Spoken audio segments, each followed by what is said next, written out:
Never a good feeling when you're a senior class and you get third.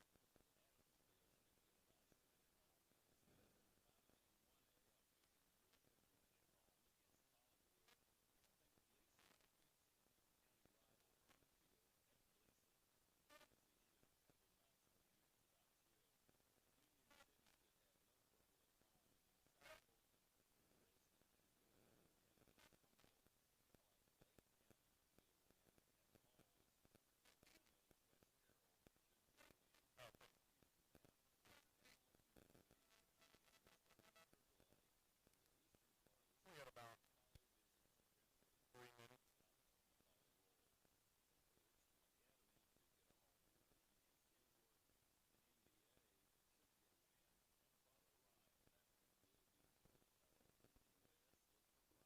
For us, who is it? Well, we gonna fix that.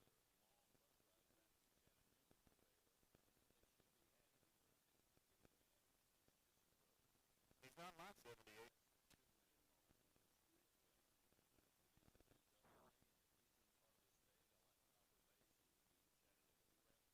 Hey, coach.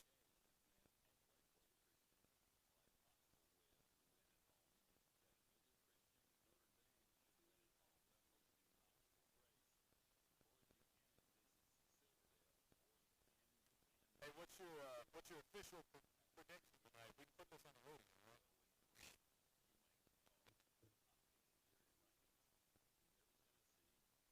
I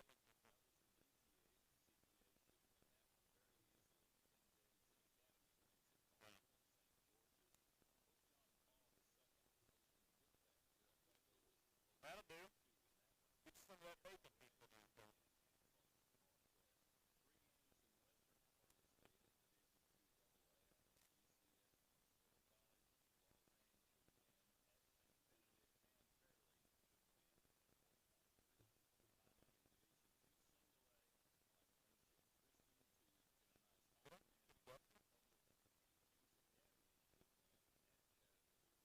Huh?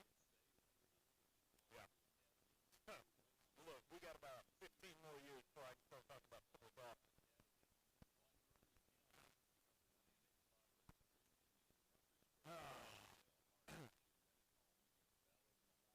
Kids are all sick.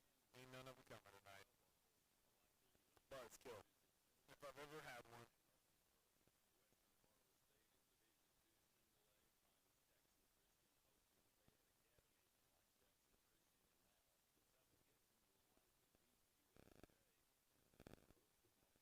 What a good night for football, though.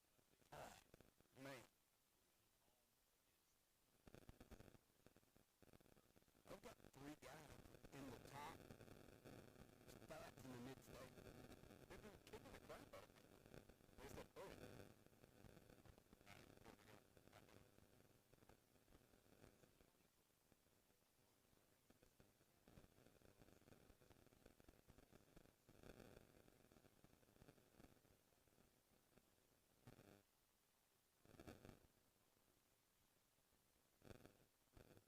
Out to Dixon County High School. It is homecoming week on the Hill. I'm Robert Freeman, joined to my immediate right by longtime Cougar, occasional Red Hawk, and Vol fan for life, or Vol for life, Coach Rodney Parker. head coach of the baseball team here at Dixon County High School. And, Coach, I don't know if across the whole state anybody does homecoming quite like they do here on the Hill. I don't know if anybody in the whole state gets people as excited to roll up balls of tissue paper, dip them in glue, and stick them on plywood.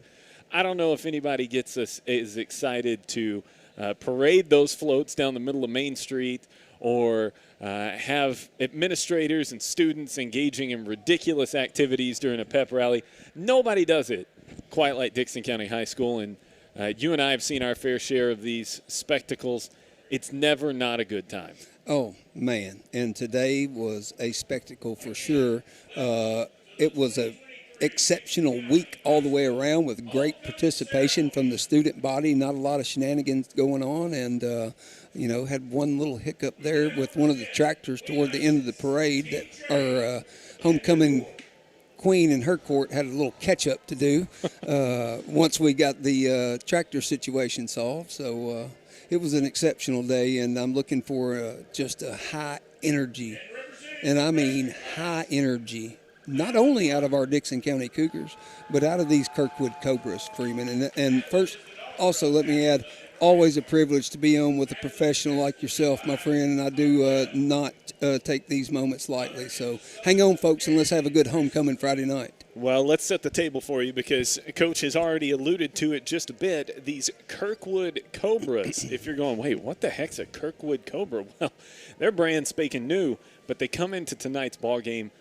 4-0. We'll run down those results in just a moment. Of course, Dixon County coming in at 2-2, 1-0 in the region, and we'll talk about how all that's starting to play itself out as well, these region pecking orders. But, Coach, we would be remiss if we didn't talk about some of the aesthetics going on tonight. Oh, I'm with you, friend. I'm with you. 82 this afternoon, but it's 75 at kickoff. Yeah. By the time the ball gets in the air, it may be down 73. You might need a blanket if you were a person that doesn't do well in cooler temperatures. Yeah. That's where we're at because we're headed into fall, and it's prime football weather. Meanwhile, the sun is setting to my right. The floats are parked down to my left, and we have gone through all the festivities. So let's get into the excitement that was today. Were you at our pep rally festivities? Oh, my goodness. I had my granddaughter, Charlie Louise, with me, and we were able to experience it from top to bottom and just fill the candy bag up with the parade. And just it was a good experience for an old man like me, and just blessed to see it from her perspective and from, my 31st as an educator, and then the number that I took part of pre-high school and then during high school. So we're getting close to 40 total. And it was the floats were just dynamic all the way around. Quality pep rally, high quality. I was sending some video to some of my friends on the Montgomery County text strand, okay? All right. Same guys that keep me updated on scores. Really good. We appreciate them. Yes, we did. And I told them, you mentioned Tennessee. First thought popped into my mind, the Southeast. Yeah. Literally. Because it is, and even people that come down from up north are like, this is amazing. So it is a spectacle like no other. My beautiful wife came to her first Dixon County homecoming last year. We checked out the parade the year before, but I wasn't doing games 2 years ago. So she came to her first homecoming game last year and got to walk around and see the floats. And the first thing she said, because she grew up in a suburb of Chicago, they didn't even do floats. Right. We know some of the other schools around. We've been to them. They'll do like chicken wire and duct tape or whatever they do. But she saw those and she said, it looks like the Rose Parade out here. Yeah, it does. Which is what we do. Yeah, and some of the graphics, when you get up close and you examine them, which I had the great opportunity to do last night from the 9 o'clock bell to the closing bell at 11, it was certainly just so unique watching them scurry around as a group and get that thing complete. And then the pageantry, as we see in front of us now, is number 88, Isaiah Darden, part of the homecoming quarters. There will be 6 jerseys so far before we get into the recently committed Eli Potter to Transylvania University, play a little baseball. So congratulations to him. He's our we don't call him homecoming king anymore. What do we call him? Attendant? The chief attendant, escort of the queen. Oh, I'm not sure who that person is. Oh, I thought since you mentioned Eli. Oh, no, he's coming Eli's up. next. I got you. Yeah. Well, let's run down how things played out in homecoming. If you're not familiar with this process, you're new to the area, there are 5 categories that go into adjudicating homecoming. The largest one, we used to know it as the magazine drive. Magazines have gone away, which kind of made me sad. My wife had a subscription to Southern Living, and there were some good grill recipes in there. But Facts.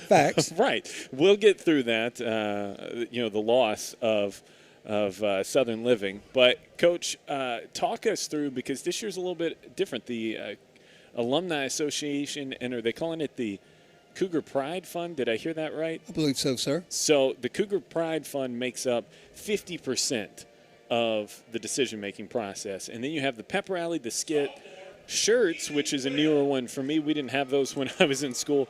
And then the float. So yeah, it was like, what was it, on Dick Clark Saturday morning when they would listen to music and dance? American Bandstand. Yeah, American Bandstand, the tunnel, the dance tunnel. That's how they presented the T-shirts to the judges. I thought that's a cool idea, and it's a cool thing for the kids to have. So Here we go.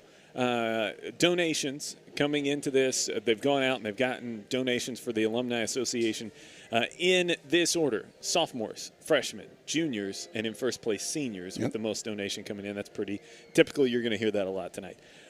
For the pep rally tonight, in this order: in fourth place, sophomores, juniors, freshmen with a surprise showing. They did well. In second place, and the seniors in first. For the skit, freshmen, sophomores, seniors, and then juniors taking home first place in the skit. And I can tell you, having been a senior many, many years ago, if you lose to underclassmen of any kind, your senior year, it sticks in your craw. Well, and let me tell you, that's very accurate, though. The juniors were the best. They had to be the best at something. No, you're right, but it literally was the best by far. In the T-shirt category, juniors, seniors, I think, they're upperclassmen. They just didn't have it all figured out yet. They don't get it. Freshmen and sophomores taking home first place there. And in the float contest, freshmen, seniors, big surprise there, sophomores and juniors. Juniors taking first place. I saw their float. Fantastic float. Yep. Seniors, though, man, that surprises me. Yeah, and really, like, you almost feel guilty ranking them. You know what I'm saying? For sure, yeah. I mean, they're really like, that's a fourth place? That got fourth? What? Well, because if you were ranking them against floats anywhere else, people would be like, those are all first place. Very correct. So the overall homecoming winners. Drum roll, please. There you go. From fourth to first, sophomores coming in fourth. Yep. Freshmen breaking up the system here, taking third place. Juniors in second. Yeah. And seniors taking their rightful place as the champions of homecoming. Yeah, they gave a little, but they didn't give all of it. Didn't give it all away. Yeah. So they hung on there and were able to walk away the pep rally championship. And literally, I was texting my guys an update of how long we were going, and I sent them a video, and they were like, "Holy smokes! This is amazing." And I was like, "Oh, we're just beginning." And this was at 9:35, right? So at 11:10, I'm like, "Hey guys, we're rolling. We're still going. We're rolling. Y'all got to step it up." Yeah, that's what it is. All right, Kirkwood comes to town for tonight's contest on homecoming night, and I heard Coach Williams, who is doing stadium announcing now, and I heard Coach Murphy, and I've heard Coach Tomlinson. They all say the same thing, and we'll talk about it on the other side of the break. All of this is built around a football game. All the festivities, everything that goes on built around a football game. You got to win on the gridiron for tonight to be as much fun as it can be. I agree. We'll talk about that on the other side. Dixon and Kirkwood. It's homecoming night here on 101.5 The Ride. Does your vehicle need new tires or base?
Welcome back on 101.5 The Ride and on Facebook, YouTube.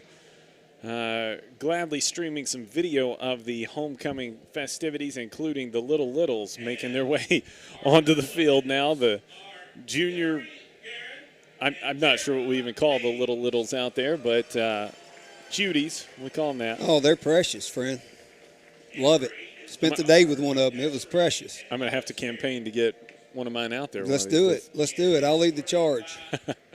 Coach Kirkwood, not to be confused with Creekwood, coming to town on homecoming night. And you and I alluded to it a few moments ago. This Kirkwood team coming in unbeaten on the season. They opened up with a 1-point win on the road at Sycamore in week 1. Put it to Montgomery Central a little bit, 43-25 in week 2. Top Northwest, 27-6. And then last week beat up on Northeast, 49-29, to put them at 4-0, 2-0 in the region. But when I look at that, I think, especially for a new school, it's really easy to see that and go, man, look what they're doing. Don't downplay it. They're 4-0. They've had to go out and win 4 consecutive ball games. But I also look at the opponents and what those opponents have done over the start of the season, and I'm not overly impressed with the caliber of schedule so far. Your thoughts on that? Well, I thought about long and hard how I want to answer that. As a coach, diplomatically. Yeah, a coach in the high school profession. You know, I'm not one to throw any particular one under the bus because your schedule is what your schedule is. Amen, amen. So we will say that for sure, okay? But if you dig into and you look into the exact, I guess, ingredients thus far of their first 40% of the regular season, it's a little lacking on the strength-wise. It's light. Yeah, It's light. it is. And that's, like I said, your schedule is your schedule. New school, you're probably not going out and scheduling Riverdale or Gallatin. No, I wouldn't. Okay, but you do get the fact that this is, out of 5 games, let's see, is this their 3rd region game? Yeah. So it is what it is, okay? And you just kind of like almost have to cringe a little bit, though, because we're going to call it what it is. Their 4 opponents are 0-16. Yeah. Okay, so And you had some close ones in there. well, there was a couple there for sure. As we finish up the pageantry here with Queen Isis, looking so sharp out there tonight. Man, I don't know what's on that dress, and I know the folks watching on YouTube or Facebook may not be able to see it, but that sunset is reflecting on whatever she's got on her dress. Looks pretty good out there. It's either that or she's got something that's lighting up like crazy up in that thing, man, because it is It could sparkling. be lights, I guess. Yeah. That's wild. Yeah. Whatever it is. Looking good. Oh, and they had worked out a secret handshake. Hot dog. And the selfie, my man is. Oh, my gosh. I love it. I love He's it. crushing it. And a mullet. Looks like 1990 out there. Oh, he's awesome, man. He does so many good things in the student body. Awesome guy. The Honorable Randy Sullivan joining us in the box up here tonight. Good to see him. Yes, it is. I'll tell you, all these young people today, it is good to see them in many different roles. How about that? Both varsity wrestlers, too. Thank you very much, right. Coach Patterson. We will definitely get that thrown in there. Congratulations to them for being put where they were tonight, voted and elected by their classmates and picked for these spots as attendance and queen and all the things that these upperclassmen. So really good to see them out there as the JROTC makes their way out onto the field, and the band's going to get repositioned, and we're going to get things going. Okay, I learned something. I knew you were going away and It scared me for a second.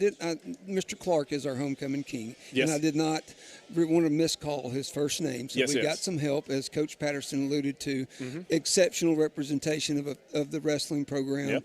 and we appreciate it so much. And I know that we are fixing to go to a break. Is that correct? That is correct. Well, before we do, when we come back, can I run through these in 10 seconds? Yes, absolutely. All right, our JROTC tonight, color guard cadet. The color guard is Cadet Major Preston Sheldon, Cadet Major Jaden Baxhelder, Cadet Captain Kelsey Mullenix, Cadet Sergeant First Class Thomas Blaylock, Cadet Sergeant Nathan Markham, Cadet Private First Class Andrew Donaldson. We appreciate the JROTC and these young people's willingness to commit to the program and to tonight's ball game.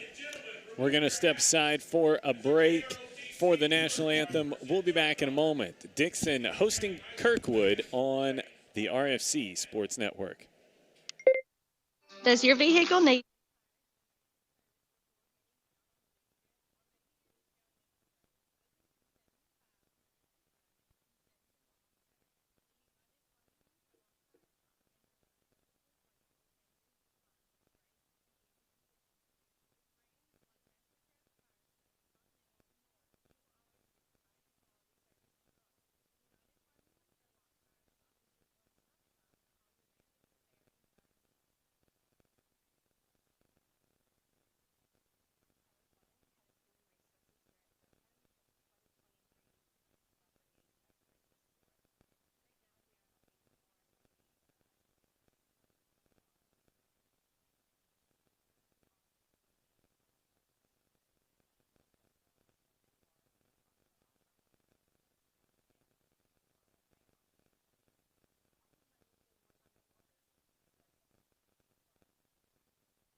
Welcome back here on the RFC Sports Network. Robert Freeman and Coach Rodney Parker live from Dixon County High School on homecoming night. And as you and I were talking off air, Coach, so much going on. Dixon County High School band traveling to Hendersonville in competition tomorrow. That was always one that I enjoyed. Folks maybe don't understand or know about band competitions, but they are a cool event, especially obviously for kids in the band. You get to travel to another high school or a university. Typically you perform early in the day, get a break. You get some; those are called preliminaries. You get some kind of adjudication, and then if you've advanced on to the finals, you get to come back and perform a second time. Some schools do one show, some do two, some do part of one and part of the other, whatever.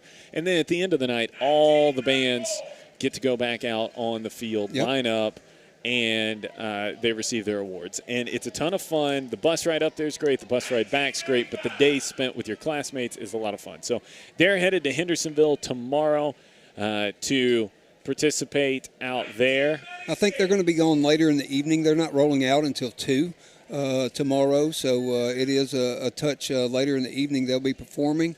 And I know it's going to culminate a long week for them as well, as I saw them marching up the hill for sure, as Dr. Duke in the house being introduced down there with the 90s football guys representing the Cougar baseball squad. I appreciate you, bro.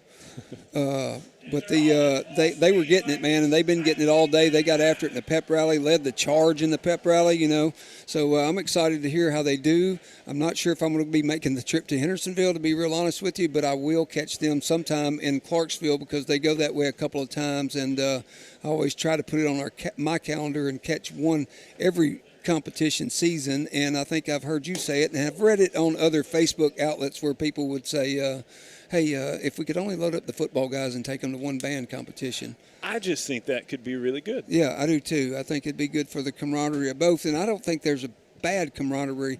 I think it's like one of the more outstanding attributes of our extracurricular activities is how much appreciation not only you and I, but our community has for this very fine band, as its leader today was recognized, Mr. Henson, for his final go-around, I guess you could say. And I'm not sure if that is Governor Lee down there, but I believe it is Governor Lee with Dr. Weeks in the house, obviously with some security behind them. So I could be wrong, but I heard he was coming. And no, that's definitely him. I can't really tell the facial features from here. We've got the administrators meeting and the coin toss getting set to go. And as Coach Parker just alluded to, Dr. Danny Weeks obviously here for homecoming night, director of schools, and then Governor Lee here representing the state of Tennessee. Nobody seems to know why. He just decided he was going to come to homecoming night, so I'm good with that. Yeah, he's shaking hands with Coach Chuck Daniels down there right now. Rusty Wells in that group as well. Coach Wells, I pray for you every day, brother. Keep battling. Rusty's still ongoing his cancer battle, and you see him out there tonight representing his class, and as well coming off a big win last night, I believe at Sycamore, 35-7 for the Burns Bobcats in their bounce back after the Dragons clipped them on the home field a week or so ago, 6-0 in overtime. It was a good game to watch. Meanwhile, the Cougars are making their way down through the stands, and we haven't talked about this much, but they are clearly sporting a couple of new jerseys, jersey designs this year. We saw it earlier this season with the oranges. Not that the color is new, but the actual design of the uniform is new. Same thing tonight. These are some crispy navies making their way out there. Look very throwback-ish, but they're clearly new. So they've made their way through the stands out onto the field. The sign is getting ready to be put up as the coin toss gets set as well. And we will step aside for our final break. When we come back, we'll get you ready for kickoff. Dickson County, Kirkwood. First time they've met. Second region game of the year. And, oh, by the way, it just happens to be homecoming night. All that gets us underway next on the RFC Sports Network. Does your vehicle need new tires or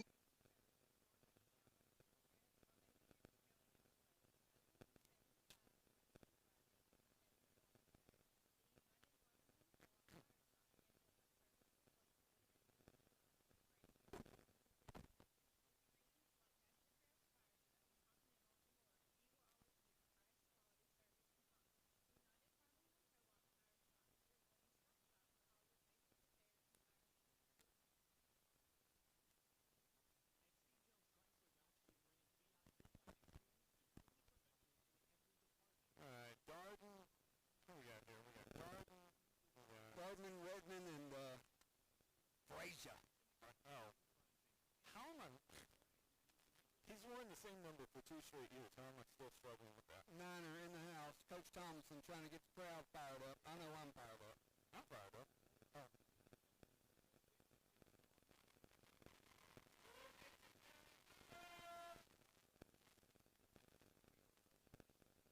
Bo Kerr.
Welcome back on the RFC Sports Network.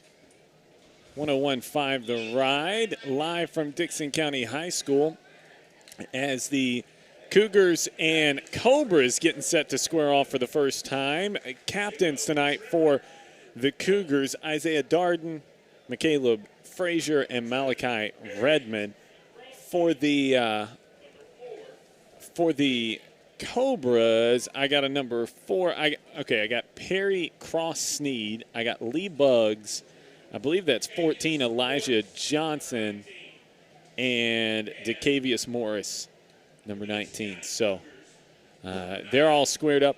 The Cobras, one of the things that I have always found to be neat, cool, interesting, whatever, about new schools is they always have whatever the most modern, newest version of jerseys and uniforms and looks are.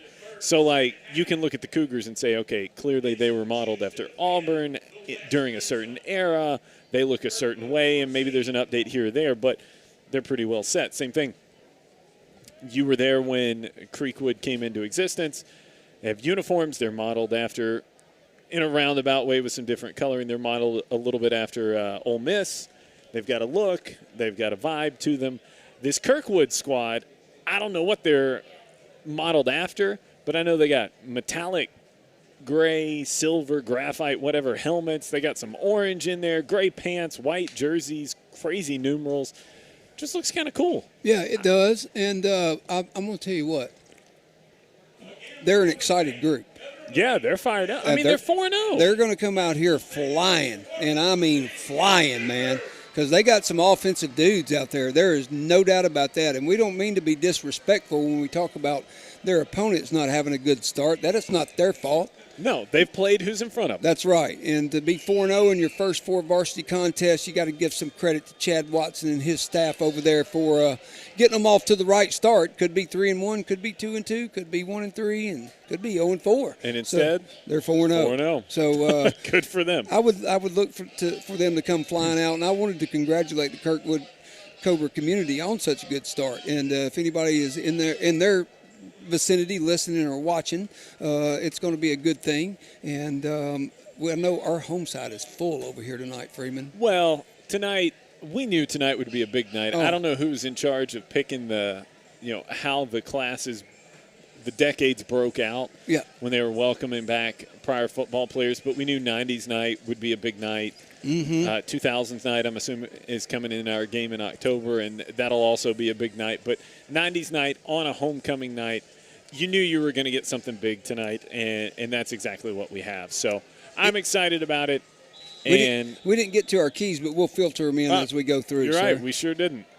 Cardona. We will get them, though. Sorry. Hangs it up there, and it'll be taken just inside the 10, out across to the 20 to the 25, a little drag step there to the 30, and then taken down at the 36-yard line is number 5, Gavin Hunter, the junior wide receiver, 5'9", 150 pounds, and that is where the Cobras will take over. 1st and 10 at their own 36, moving left to right on your radio dial or your YouTube screen, as it might be. Yeah, let me just tell you, young listeners, old listeners, anything alike, these guys came in here to play tonight because they do have some skill guys, a little thin on the line. See if we can't gain that advantage early and often. They motion into a trip set. He was moving towards the line of scrimmage, but fighting through the block is Malachi Redmond to make a tackle on what was going to be a bubble screen out there. Cougars blew it up. Coach, something to note. First of all, it's a loss of 6 on the play. I think it's worth noting when you look out here defensively, Cougars are playing a 3-high defense. That's a shell. Yeah, they like to air the thing out. They're going to let the guys in front of them do their job, and that's stick to your outside guys if you're the cornerbacks. Now they got 2 over here, which will require a little more attention, but they like to air the thing out. They will run the ball, too. Well, they're in the gun, trying to run out of the gun, but the Cougars stretching them out, and stepping out of bounds is number 2, Perry Cross-Sneed. He's going to get back to the line of scrimmage. Actually, he's going to lose one. It's going to set up a 3rd and 17.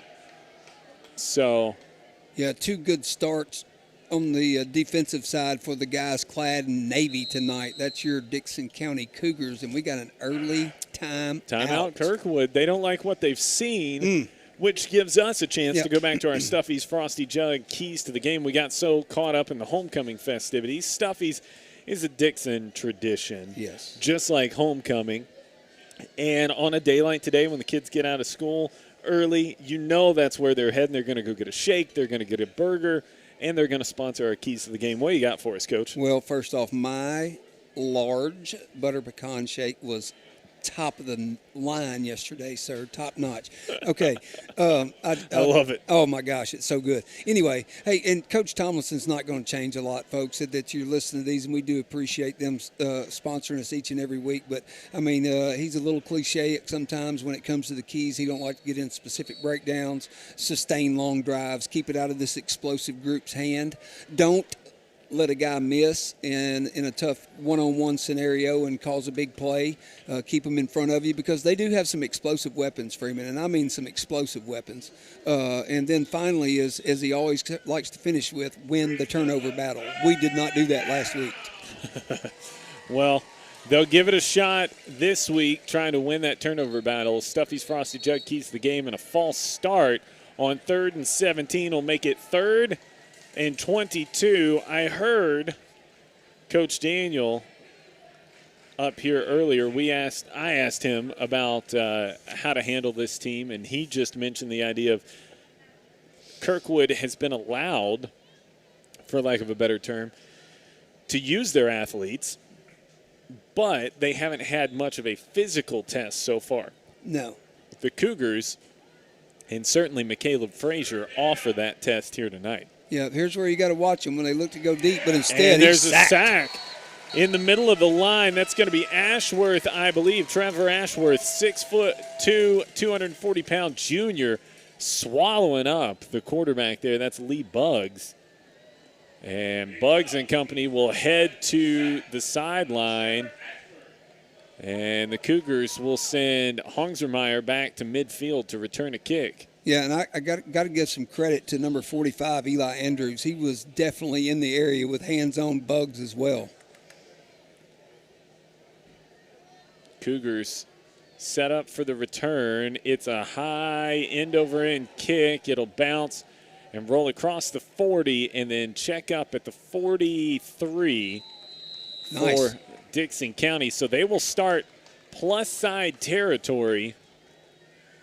Moving right to left. Great way to start on a homecoming night. It's perfect. Give you a chance. It's perfect out. To just jump out here and get a lead. We saw that a week ago, but definitely feels like you can do to Kirkwood what they've done to so many people this year, which is jump out early, kind of put the – You'll know a lot more after this play. First chance we get to see our O-line and their 3-man front. Power eye set. They'll give to Redmond as the deep back, and he's going to fall forward and pick up 3.5, but a good push up front by that Cougar line. And one of their guys got an exceptional jump. He was almost offside, but he got an exceptional jump off the ball there and really caused a little chaos at the beginning, but we recovered well, and like you said, close to a 4-yard gain. Nice start. 2nd and 7 for Redmond and company. This time, offset eye. And they give to Frazier on the fullback dive, and Frazier powers his way through. He'll pick up a Dickson Farm Sales first down out to the 32. Gain of 9 on the play. 1st and 10 there. So the Cougars showing you what they want to do here early, Coach. Possess the football. Let the clock run. Positive yardage. Good start so far, just like on the defensive front. And they give again to Redmond, trying to run right behind the guard there. A little bit of a push up front from Kirkwood, and in on the tackle, Gavin Hunter. Yeah, that was really nice, though, running off power there off the right tackle with Fernandez and Frazier as your lead blockers. Good combination for a long 4-yard gain. Grambling will line it up in the I formation again, wing to the left, single receiver left as well. That's Noah Thomas out here. They give to Redmond. Redmond spins out of a tackle and falls forward, and he's going to be close to the first down. Bring up a 3rd and 1 on the far hash. Yep, let's give him. Let's go ahead and give him 5 there, and make it a 3rd and 1. Maybe there you go. Tighten that stick up over 1.5. there, young person. Yeah, 1.5. Clock running, 8:20 to play first quarter, still scoreless. Dixon County and Kirkwood on this homecoming Friday. And you spent all this time over in the shop buildings this week, building the floats and all these things. You're a little tired. Got to get it together if you're Dixon County, and they give to Frazier here, and he's going to pick up the first down. But nothing would be sweeter to cap this week than punching one in early in the first quarter. Yeah. Good call there as Frazier gets enough for the first to move it and go ahead and get the momentum on our side, not only on the scoreboard but just kind of your dominance of the game. Yeah. And I think to this far you can see pretty easily we got a flag. Illegal block, so it's going to move it back and make it a long 3rd down. Yeah, it'll be 3rd and 9. So it's 10-yard penalty, but it was after the first down picked up, or after they crossed the line. So it'll be 3rd and 9. That's peculiar. Yeah. Put yourself in a bit of a tough spot there if you're the Cougars. They'll send Thomas out wide left. Frazier is the fullback. Redmond the deep back. And the wing, I believe, is Frazier. Grambling, late pitch, gets it to Redmond, and it goes out of bounds. But it'll be a first down as Grambling pitched it. It kicked off of Redmond, rolls forward and out of bounds. So Dixon Farm Sales first down at the 20-yard line. Yeah, let's I guess you got to go with Redmond on the carry since he was the last one. I think he possessed it there a little bit before. Did he? Yeah, right before he went out of bounds and got hit pretty good over there. But really good job by Grambling to extend it. My eyes went with Frazier, the initial give there, but he pulled it and kept it around the end for a nice positive gain. They crack toss, running right to left to Redmond, down to the 15, runs over a man, stretching for the 10. He'll get to the 11. That was Redmond dropping the boom on Zan Woods, 6'2", 195-pound senior for Kirkwood. And Redmond let him know whose house this was. Yeah, steady diet of Redmond thus far as he already has 5 of the 7 carries. They'll give him 8. It's down to the 12. It'll be 2nd and 2. Would not be shocked to see the fullback get a touch right here. No doubt. Grambling does give it to Frazier. Frazier bullies him, and he gets down to the 5. Just inside the 5. It'll be 1st and goal after the Dixon Farm Sales first down. And Dixon County knocking on the door, trying to punch it in for 6 here. Yeah, big run. Big run. Do it, Frazier. Get us down there. Get him in. How about that? Power I set Ashworth as the lead back on this play. They give it to the deep back. A little short. Frazier, and he's going to be taken down at the 1. 2nd and goal. Yep, a little short. I like that. Kirkwood going to send 2 players on. For a moment, it looked like they were sending 4 guys out here to try and body up a little bit, but I think this one's pretty easy. You just kind of start waving your hand like, do it again. Oh, what we got here? Substitution, timeout, Kirkwood. They're 2nd. We'll keep it right here on this one. Coach, that right there can be a sign of a young program. Yeah, and guys didn't get off the field in time. Not sure if they were caught up in the pile and couldn't make it off, or just a lack of effort. But they might not have liked how they came out and got punched in the mouth right off the bat here by this Cougar offensive line, as they have let us down with some good hard running behind them with Frazier and Redmond, and then Grambling. Also, I don't know how to score that a while ago. Because Grambling ran for like 7 of the yards, but then on the pitch. Oh, it all goes to Redmond. Redmond, okay. Everything on that. Yeah, on an option, it all goes to whoever the last ball carrier is. Can we split it? You No, could, yeah, but I'm just- it wouldn't be right. Right, but you have to credit Grambling for sure, doing a good job commanding it here. Our offense making a good decision to pull there. Maybe the best we've seen the pitch run, Yeah. because that's been a struggle for them early on, getting the pitch there, but also getting the timing right and the read right. That was pretty much to perfection. Yeah, their relationship was a little bit tight, or it was a little bit hot, but it still looked really good and had good timing to it. Grambling back out that power eye, Ashworth, Daniel, and then Frazier at the dot of the eye, and he dots it into the end zone for a Cougar touchdown. Brought to you by Natchez Realty. Whether you're buying or selling a home, the team at Natchez Trace Realty will walk you through the process with professionalism and expert care. Give them a call, 615-952-4444. Frazier booms it into the end zone to put the Cougars on top 6-0. And, Coach, what I know Coach Tomlinson will enjoy about that is it was almost a 4.5-minute drive. Oh, yes, sir. He just ran out of room. He'd love to keep going. I am not going to kid you. Cardona bangs through the extra point, up and good. And we've got a 7-0 ball game here in the early goings. Again, we've talked about it a couple of times. All the things that go into a homecoming weekend or week, you want to come out and get that score right there, because there's been a lot of distractions. In fact, for as great as homecoming night is, I would almost guarantee that high school football coaches hate everything that goes on from a preparedness standpoint for their team. Well, I'll tell you what I really like is the focus I'm seeing out of the Navy team tonight. That's what I was going to say. They just seem like they got it tonight. Yeah, well, and to me, it's interesting to see how these young people collaborate and or display their talents in many different ways. So a lot of these guys were in the skits today. You saw them in, down there beside the good-looking young ladies that were part of the homecoming court. Now they're out here doing a variety of things. So, Fernandez, he's out there on the kickoff team. He's your starting Mike linebacker. Good dude to have out there, Football player. Better How about watch that? out. He'll take somebody's head off out there. Football player. I like a good football player. I like a good basketball player, too. He's both of those things. Yep. Cardona hangs this one up. It'll be taken at the 12 to the 20. Yeah, And Fernandez in on the tackle, really solo on the tackle. He grabbed him by the chest plate there and took him down. So Kirkwood will take over at their own 22.5. He actually split a double team right there. Split the double team on the turn move, so to speak. Went right through it and then wrapped him up and threw him to the ground. Great job, Elijah. He's pretty good at football. Yeah, he portrayed those T-shirts pretty good in a winning fashion today too. So.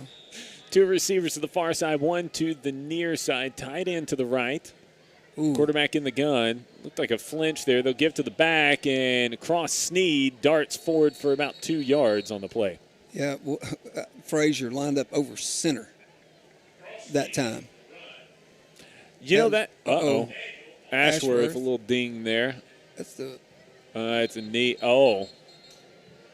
I'm no doctor, but I think he might have dislocated his kneecap there. You ever done that? No, thankfully no. Thankfully no. So here we go. The 44, the mystery man last week has been answered. You know who he is. I got it checked over here. Used to be, on mine, he was 92. It's Matthew Newberry, 6'2", 215-pound freshman. Bringing it, I hope. Eli Andrews also checked into the game there. Yep. All right, trips left, single receiver right. The back is on the left hip of the quarterback for Kirkwood. Straight drop, wings it out there quick, and Isaiah Darden nearly picked that one off. Chris Brunning was the senior receiver on the outside, and I got to tell you, he heard tiptoeing footsteps there. Yeah, that would have been a nice capping for the sensational night the Darden family has had even before the game started with twin sister Isis, the queen, and then Isaiah part of the court as a attendant. 3rd and 7, 2-by-2 set. Quarterback in the gun, straight drop, looking. He's going to be flushed to his left. Drops back, floats it downfield. Cougars picked it off. Noah Thomas at midfield to the 40. the 45, the 30, and taken down just inside the 30-yard line, right at the 30, is Noah Thomas playing that 3-deep safety look. He just said, you're not going to float one out here tonight, sir. No. And you thought if you could get some pressure and make him move, and I heard, look, Ashworth back in the ball game, I heard straight from one of our coach's mouth, not offensive coaches, but just coach's mouth, that if we could make him move and throw it off balance a little bit, we might have a chance to run under one. And sure enough, we have early taking the lead in the turnover battle. There's just never a good time to throw off your back foot. Grambling going to drop, look, got a man, and throws it a little too tall for Thomas, who just had the interception on this one.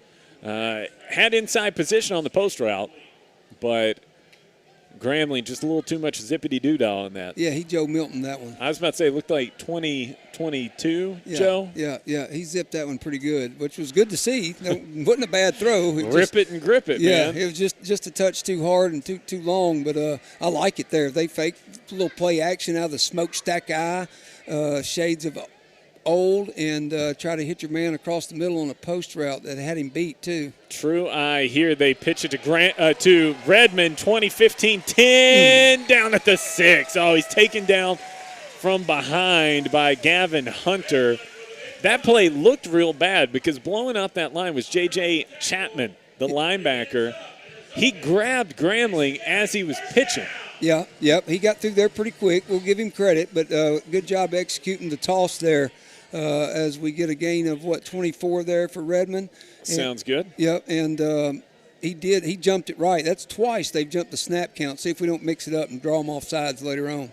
Smokestack here. Single receiver is Darden. They give it to Frazier, and Frazier down to the 2, I believe. Yeah, very nice open field tackle by Gavin Hunter, the junior, 5'9", 150-pounder for the Cobras.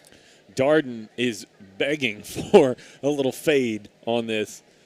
Just begging for it. They're playing him about 5 yards off the ball, though. They give it here to Frazier, and Frazier straight into the end zone. Bully ball there off the right tackle. And we don't mind that at all. No. Cougars on top, 13-0 with 4:05 to go in the first. Frazier pumping up the crowd, too. Natchez Realty touchdown. Whether you're buying or selling a home, the team at Natchez Trace Realty will walk you through the process. You can give them a call, 615-952-4444. Look him up online. Cardona bangs it up and good, and that makes it 14-0. Cougars in front, and so far so good on a homecoming night. Coach, hadn't always been that way over the last few years. You get to homecoming night, it's not always it hadn't always been enjoyable. So far tonight, 4 minutes ago, first quarter, Cougars have 2 scores on the board, feeling pretty good. Yes, very nice. Raymond Arrington, your long snapper, Zeke Daniel, your holder, and Aiden Cardona, the junior, banging it through 2 times tonight. I like it. Yeah, he's looked much more, you talked about this a few weeks ago, rhythmic. He's looked rhythmic. Yeah, swinging it. I like to see him swing it too.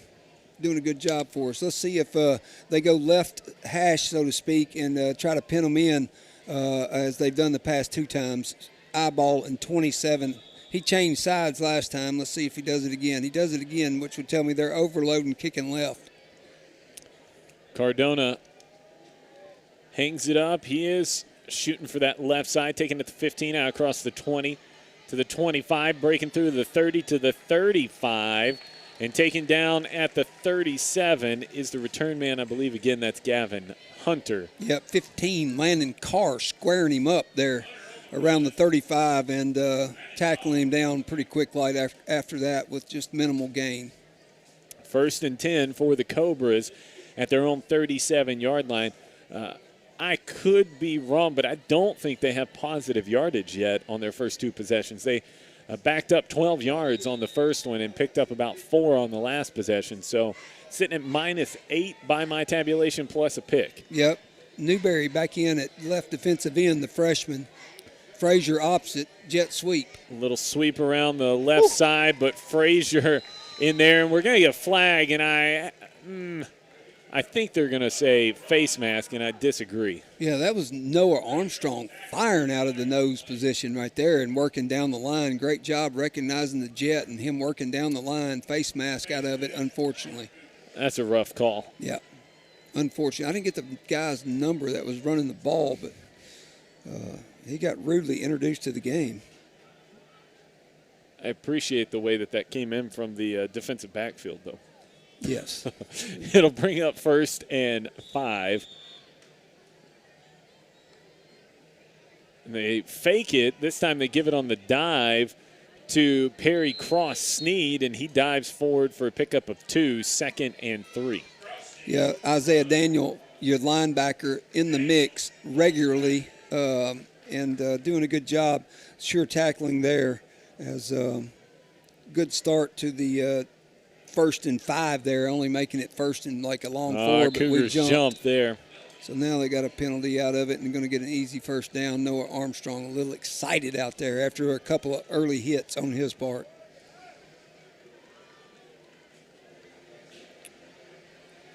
They're going to take over right at the mid. I mean, could it be any more on the midfield stripe? It's literally sitting in the triple stripe. That's awesome. Well, Fernandez, Daniel, Peyton in there again, 36 as your linebacker.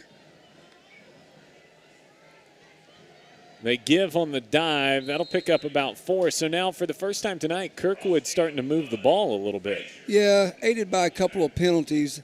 We'll give them that. Gavin Hunter, the ball carrier, and he did fall forward there for 3 or 4.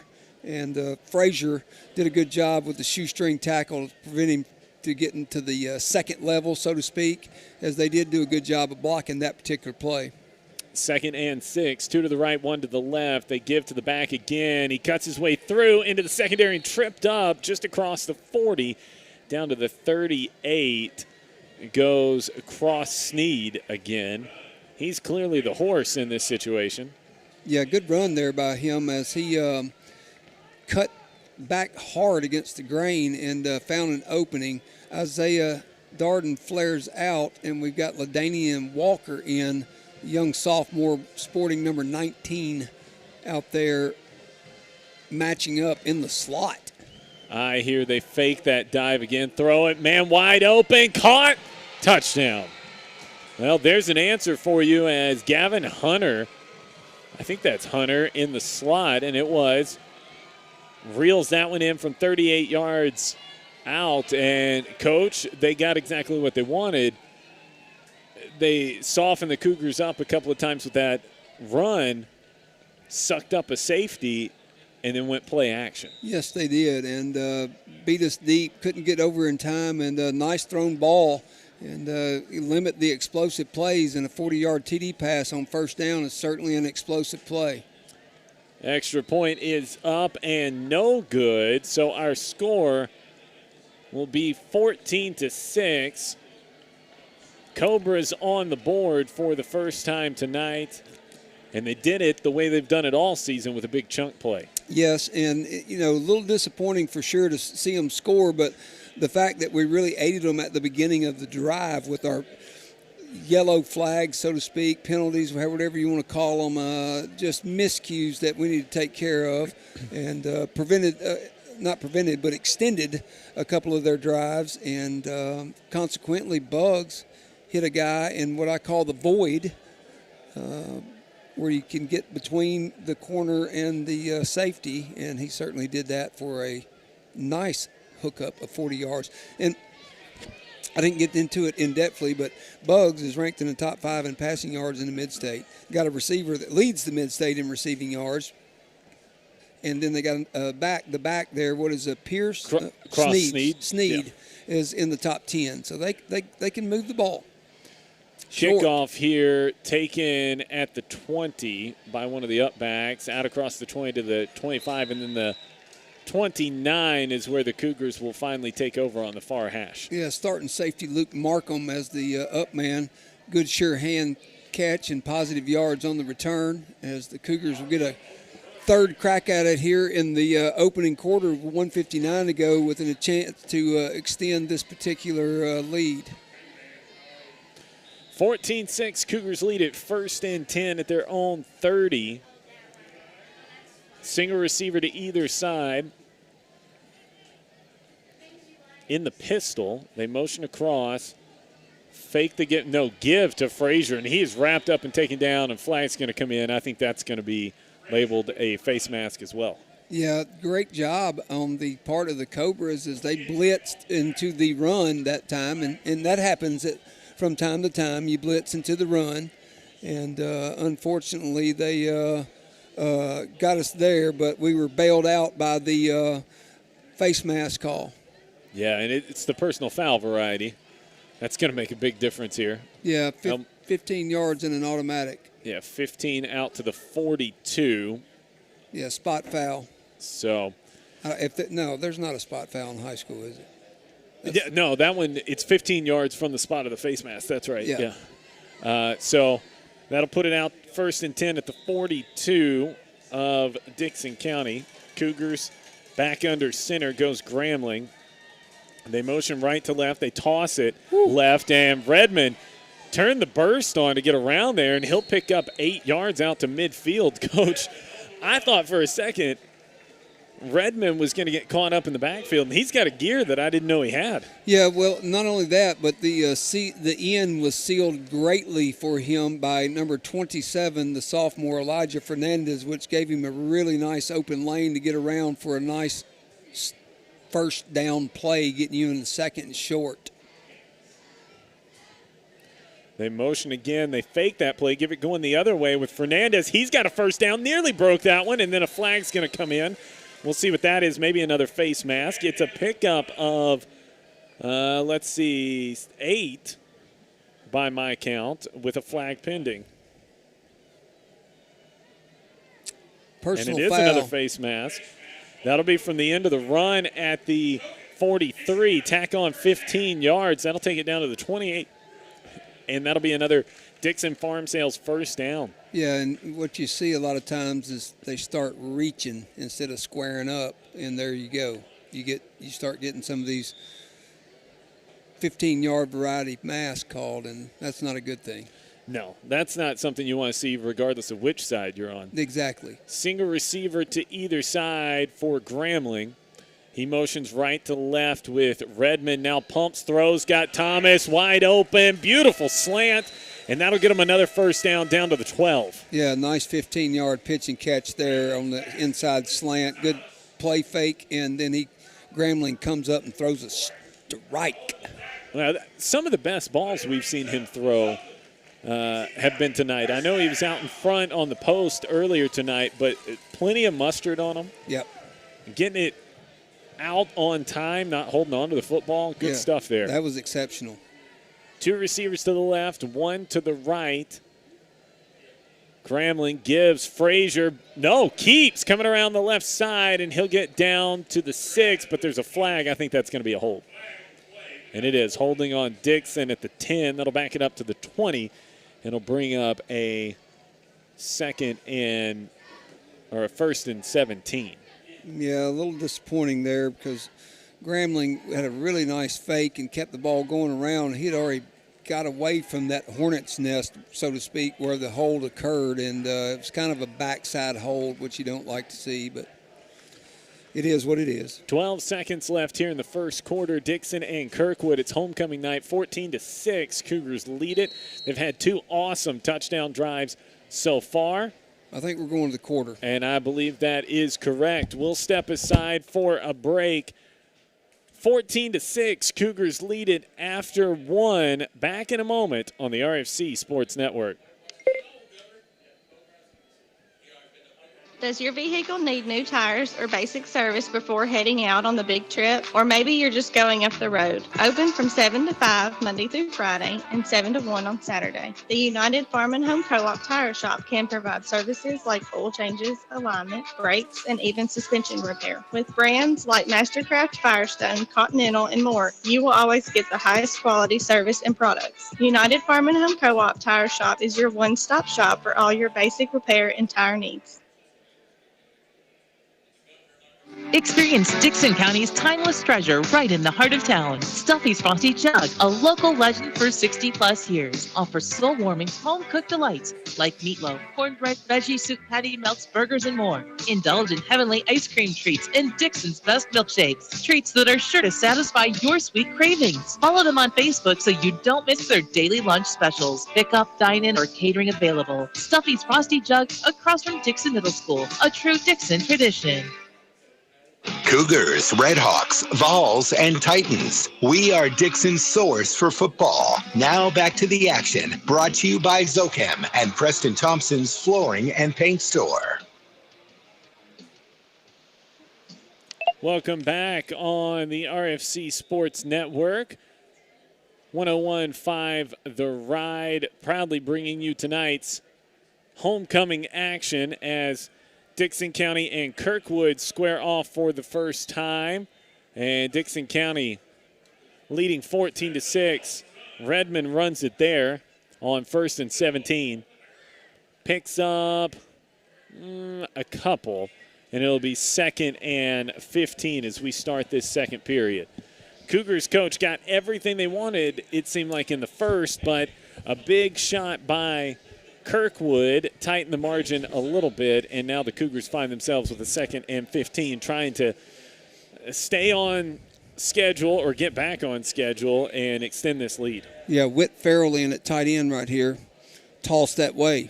They're running it right with Redmond, trying to find his way. Stiff arm, steps through a guy, lowers the shoulder, and gets inside the 10.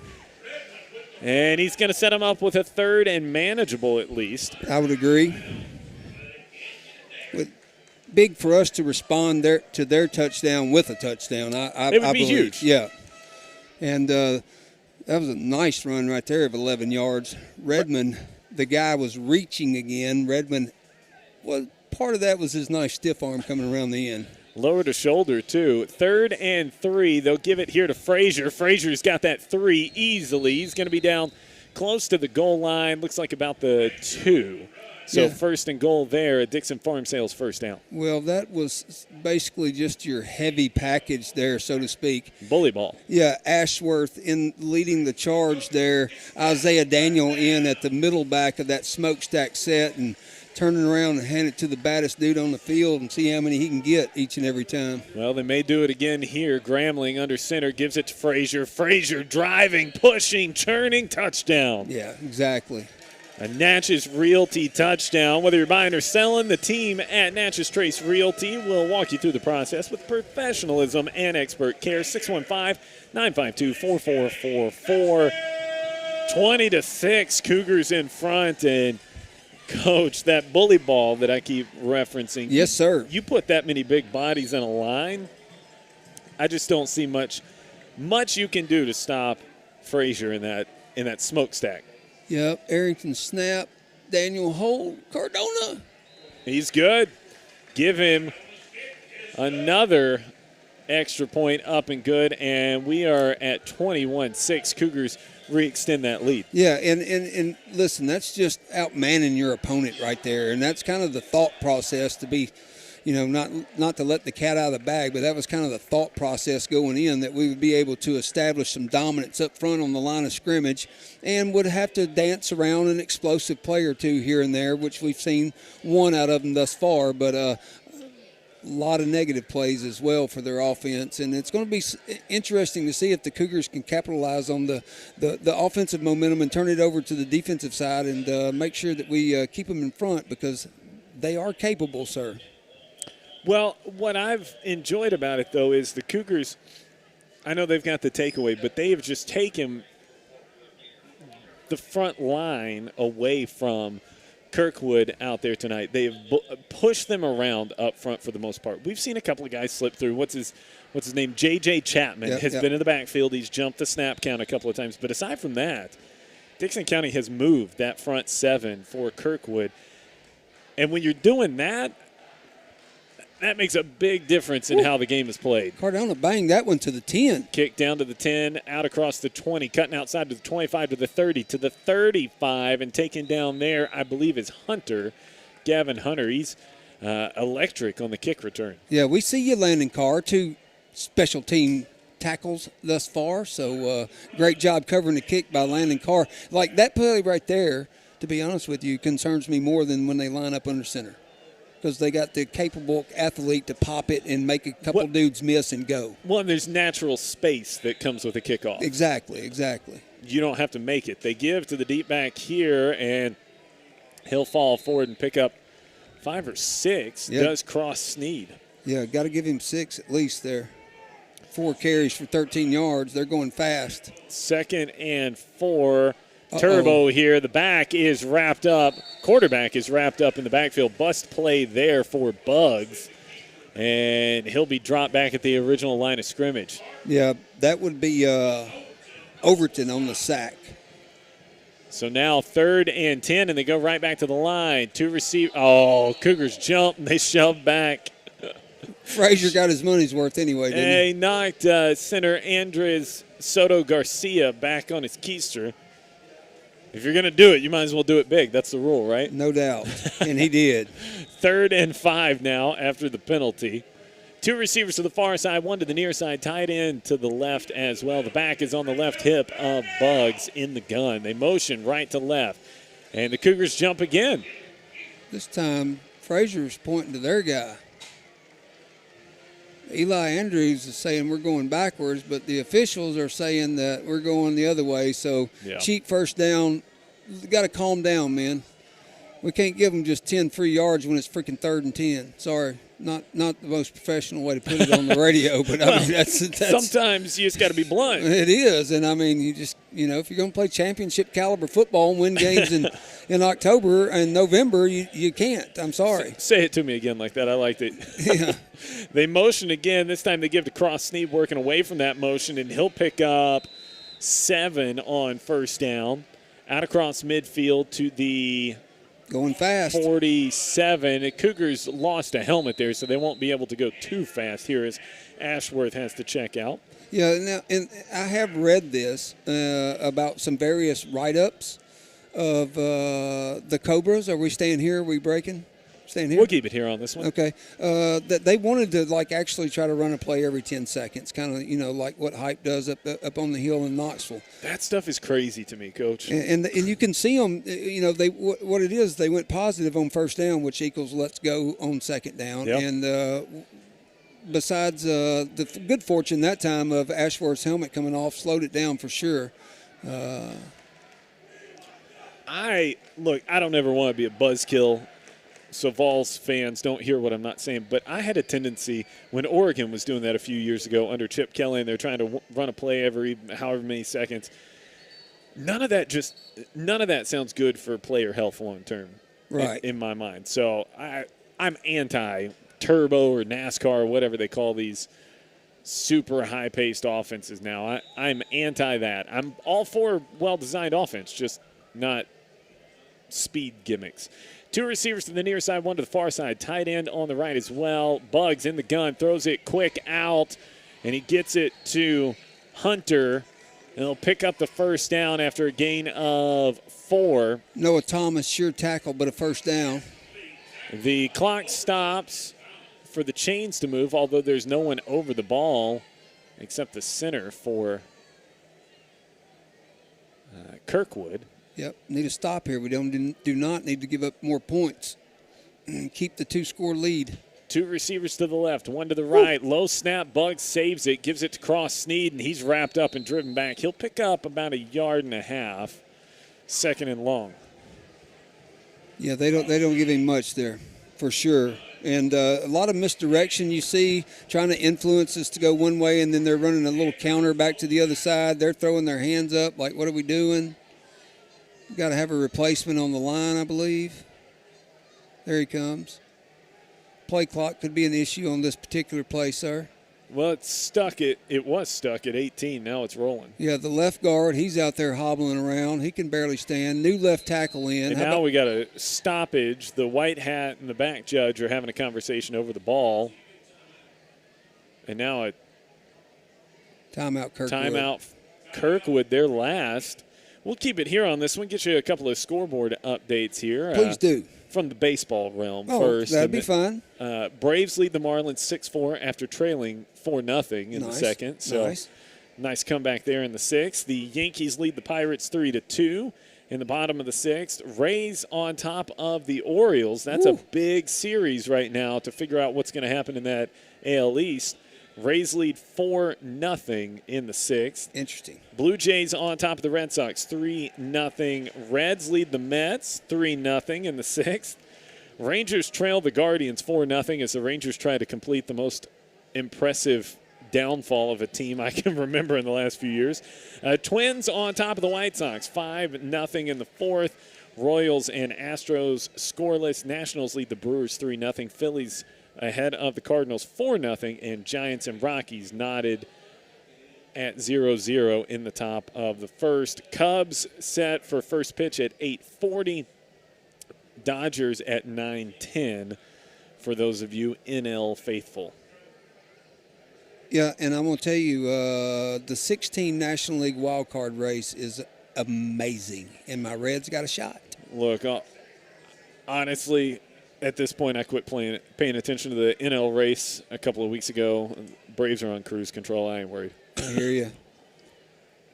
Come get you some. That's what I say to everybody else. We're ready to go now after a long time out. 21-6 Cougars lead it. They toss to Cross Sneed, moving left to right on a sweep, and he's going to lose 3 yards. It'll set up 3rd and 11. Frazier with the tackle, assisted by Daniel. They're also good at football. We talked about Fernandez earlier, but both those guys you just mentioned, good at football. Yes. All right, same formation. Hunter's the slot. They'll motion him across the formation left to right. They let him get set over there. 2 receivers to the right, 1 to the left. Bugs in the gun with the back on his hip. Fakes the give, straight drop, throws over the middle, short of the chains and incomplete. Tip ball at the line of scrimmage, according to the umpire. It would not have been a first down even if it had been caught. And it looks like Kirkwood going to go for it on 4th and 11, which we know they can sling it, so maybe why not? Yeah, that tells me maybe against our pressure and how we're beating them at the line of scrimmage, they might not want to take the chance of punting the ball away right now with an errant snap or us pressuring and blocking the kick. Especially 8 minutes on the clock. If you punt it away here, Dixon could just run out the half the way the offense is going. You got a flag down here. They're going to throw it out incomplete. Pending the flag, Dixon County will take over at their own 43. Yeah, probably going to decline that. 1st and 10 Cougars ready to rock and roll. Ashworth's already calling the offense out. I like it. Yeah, it looks Lead like us out there, young man. Somebody lined up. False start out here on the wideout, it looks like. Yeah, that was number 5 there, Gavin Hunter, with a little quick start on his own. And Cougars coming back out on offense here. Defense getting a nice round of applause from the teammates and daps and handshakes for getting off the field, and that's the name of the game, get off the field. The thing that got lost in all of that, Coach, is I'm not sure who Bugs was trying to throw the football to. Yeah, good point. We kind of bottled him up at the line of scrimmage. So yeah, he didn't have much going there. No. Cougars line up, receive it to either side, and now the ball ready for play. They fake it to Fernandez. Gramling keeps her on the left side. Big hole, 50, 40, 30, 20, 10, 5. Touchdown! 57 yards, rumbling, bumbling, stumbling, goes Wyatt Gramling on the keep. My goodness. that was explosive. We had talked about him being commander of the offense last week as one of the things that we really liked as a positive in the second half, and he's been getting – timing has been good on the handoffs, and that fake right there was exceptional. The fake was exceptional. I'm not going to give it explosive, Coach. He ran 57 yards. I wasn't sure he was going to make it the whole way. Oh, he got it, baby. He got it. He got a little gas there at the end. Outran everybody to the end zone, though, and now Fernandez will come out to cover this right side on the extra point where Cardona is 4 for 4 on the night, and that makes it 28-6. Cougars in front, and I go back to my previous statement.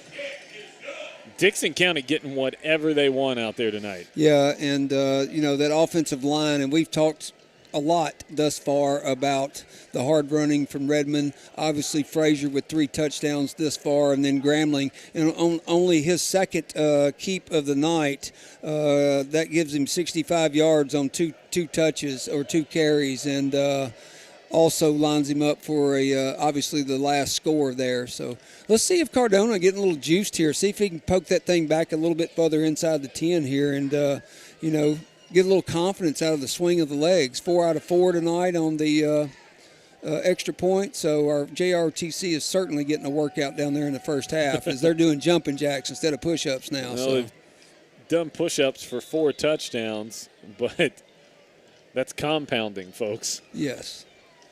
Cardona going right. Hangs it up there, and it's taken by one of the upbacks at the 20, out across the 20 to the 25, and then slammed down there is the returner at the 27. Elijah Fernandez and number 84, Coda Zimmerman, another freshman out there on the kickoff team, 6'2", 200-pounder. So getting to see some youth, and we're getting to see the old guys lead, and I'm liking what I'm seeing, Freeman. Youth and exuberance. Yes. Guys are playing hard. How about that, all over the place? I've read my word of the day calendar today, Exuberant. It's good for you. Yeah. 7:42 to play here in the first half. 28-6, Cougars lead it. 2 receivers to either side for the Cobras. Bugs in the gun looks right. Frazier in his lap. He throws back across the middle. Boom! The catch made by Chris Bruning, but Bruning got lit up. Completion gets 8. Yeah, that was a nice football play that time by Bugs because Frazier blew his double team up. They moved him over the ball now. He blew his double team up, had instant pressure. And then the Cougars jumped again. He went lateral. We haven't seen that all season out of this team, and I'm just. They're fired up out there, but we can't be giving them first downs and letting them back in the ball game. And I thought we shifted to the left instead of crossing the line of scrimmage right there, but apparently the gentlemen who are officiating and doing a nice job saw it otherwise. I'll take their word for it this time. Bugs gives to Cross Sneed, trying to get out to the right side. He's cut down. He'll pick up about 3 or 4. We'll make it 4 out to the 45. Cross Sneed has had a good night for them. Yeah, that was a really good run. I thought we were going to have him for a loss, and he had made a nice, quick inside cut and avoided Darden, who had come up to help from his cornerback spot. So Hongsemeyer, Thomas, Markham, Darden, and Redmond are our 5 defensive backs out there, and we have mentioned the 3 down linemen and 3 linebackers. Cougars are doing a nice job on those stretches, sweeps, that kind of thing of stretching it out. Oh, yeah. Bugs now looking, first read not there, and I'm going to tell you, Markham almost took the pass. Yep. Instead, it's a completion to the non-existent number 84. Yeah, -1 on the completion. Yeah, Markham, maybe a tick of hesitation there, but I think if he cuts right in front of him, he takes that down there and runs towards co-op, and everybody goes crazy, and we talk about how good of a break it was, and it was a great break. It was awesome, and he lit him up too. They'll adjust the formation here. Late substitution. They're not. What? Wow. I guess you can't break the huddle with too many men if you never huddle. They'll give here to Cross Sneed, running right to left, and he gets stuck by Hongsemeyer and picks up 1.5. Let's see what Kirkwood does here. It's noteworthy. We haven't seen them punt yet, and I don't think they're going to. 4th and 5. 4th and 5. Playing with fire here, down 3 scores, going for it on the minus side of the field. Now they're going to kick it. All right, so is that 89 or 84? 84, who doesn't exist on the sheet. He's the punter. It happens sometimes. Yeah. See if they bring heavy pressure here. They're going to stay in punt safe. And then get an extra lineman up there.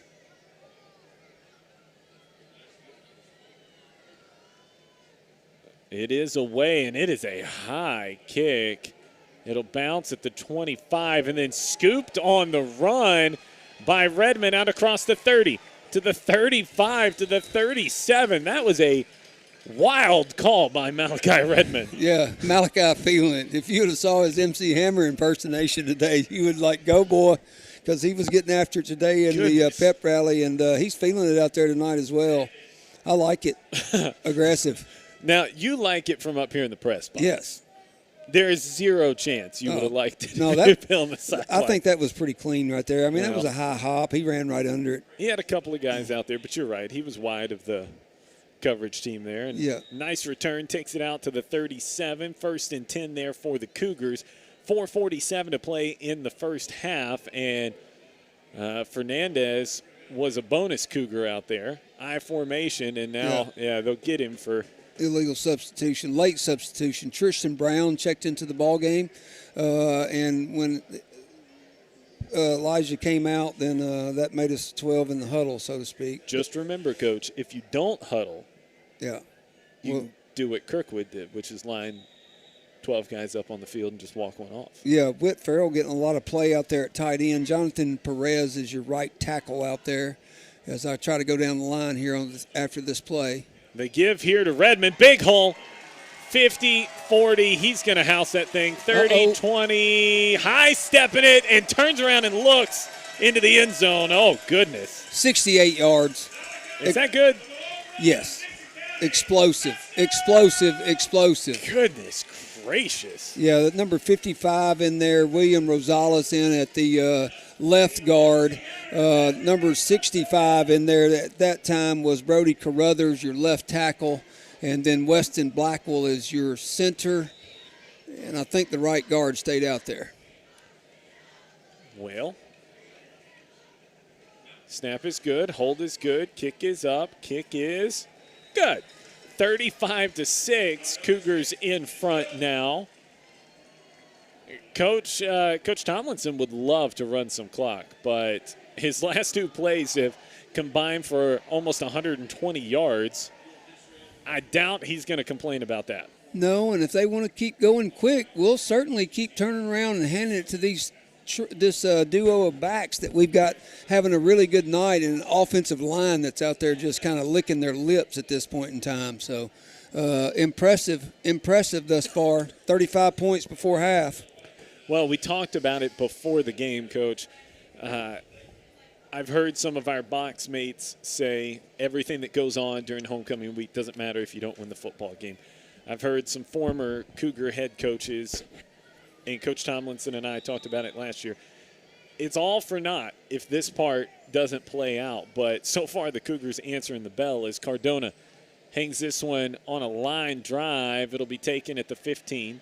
Out to the 20, cutting across the field to the 25, big hold to the 30, to the 35, and then tattooed on the far sideline by number 15, Landon Carr. That's his third special teams tackle? Yep, doing a good job of breaking down and not losing his competitive advantage of being in a good position by blasting by the guy. We've seen some of our guys do that, but exceptional job by Landon all night long. So he's screaming, put me in, coach. I'm ready to play. I like it, young fella. He's very talented, too. Very talented. Fast. Woo. Good-looking kid. Unfortunately, missed him all of last year almost. That's a nice song reference. I like it. Center field. Yes, sir. They give to Cross Sneed. He's taken down for a loss of 2 on first down. I believe that was Andrews in there on the solo TFL. I see you out there, Eli. Attaboy. Nice job on that one as he blew his guy up on the left defensive end and made short work of their left tackle and dropped him for a 3-yard loss. I tell you what I'm grateful for here, Coach, is that some of the pontificating that you and I did pregame yes, sir, has proved correct. You know, that is a decent feeling when you're riding home to the house and you know, hey, I got a few right tonight instead of, man, you were horrible tonight. Well, you talk about a 4-0 team coming into your house the way we did. It doesn't look good if they show you up, but so far so good. They give this time, I believe that was to a 44, Cameron Taylor, but that can't be right. He lists as a freshman quarterback, so I think it's 41. 41. That's Josiah Claybrooks, the sophomore linebacker running back. He picks up, let's say 4, maybe 5, 4. Gets it to 3rd and 8. And right now, Kirkwood content to let the clock tick a little bit.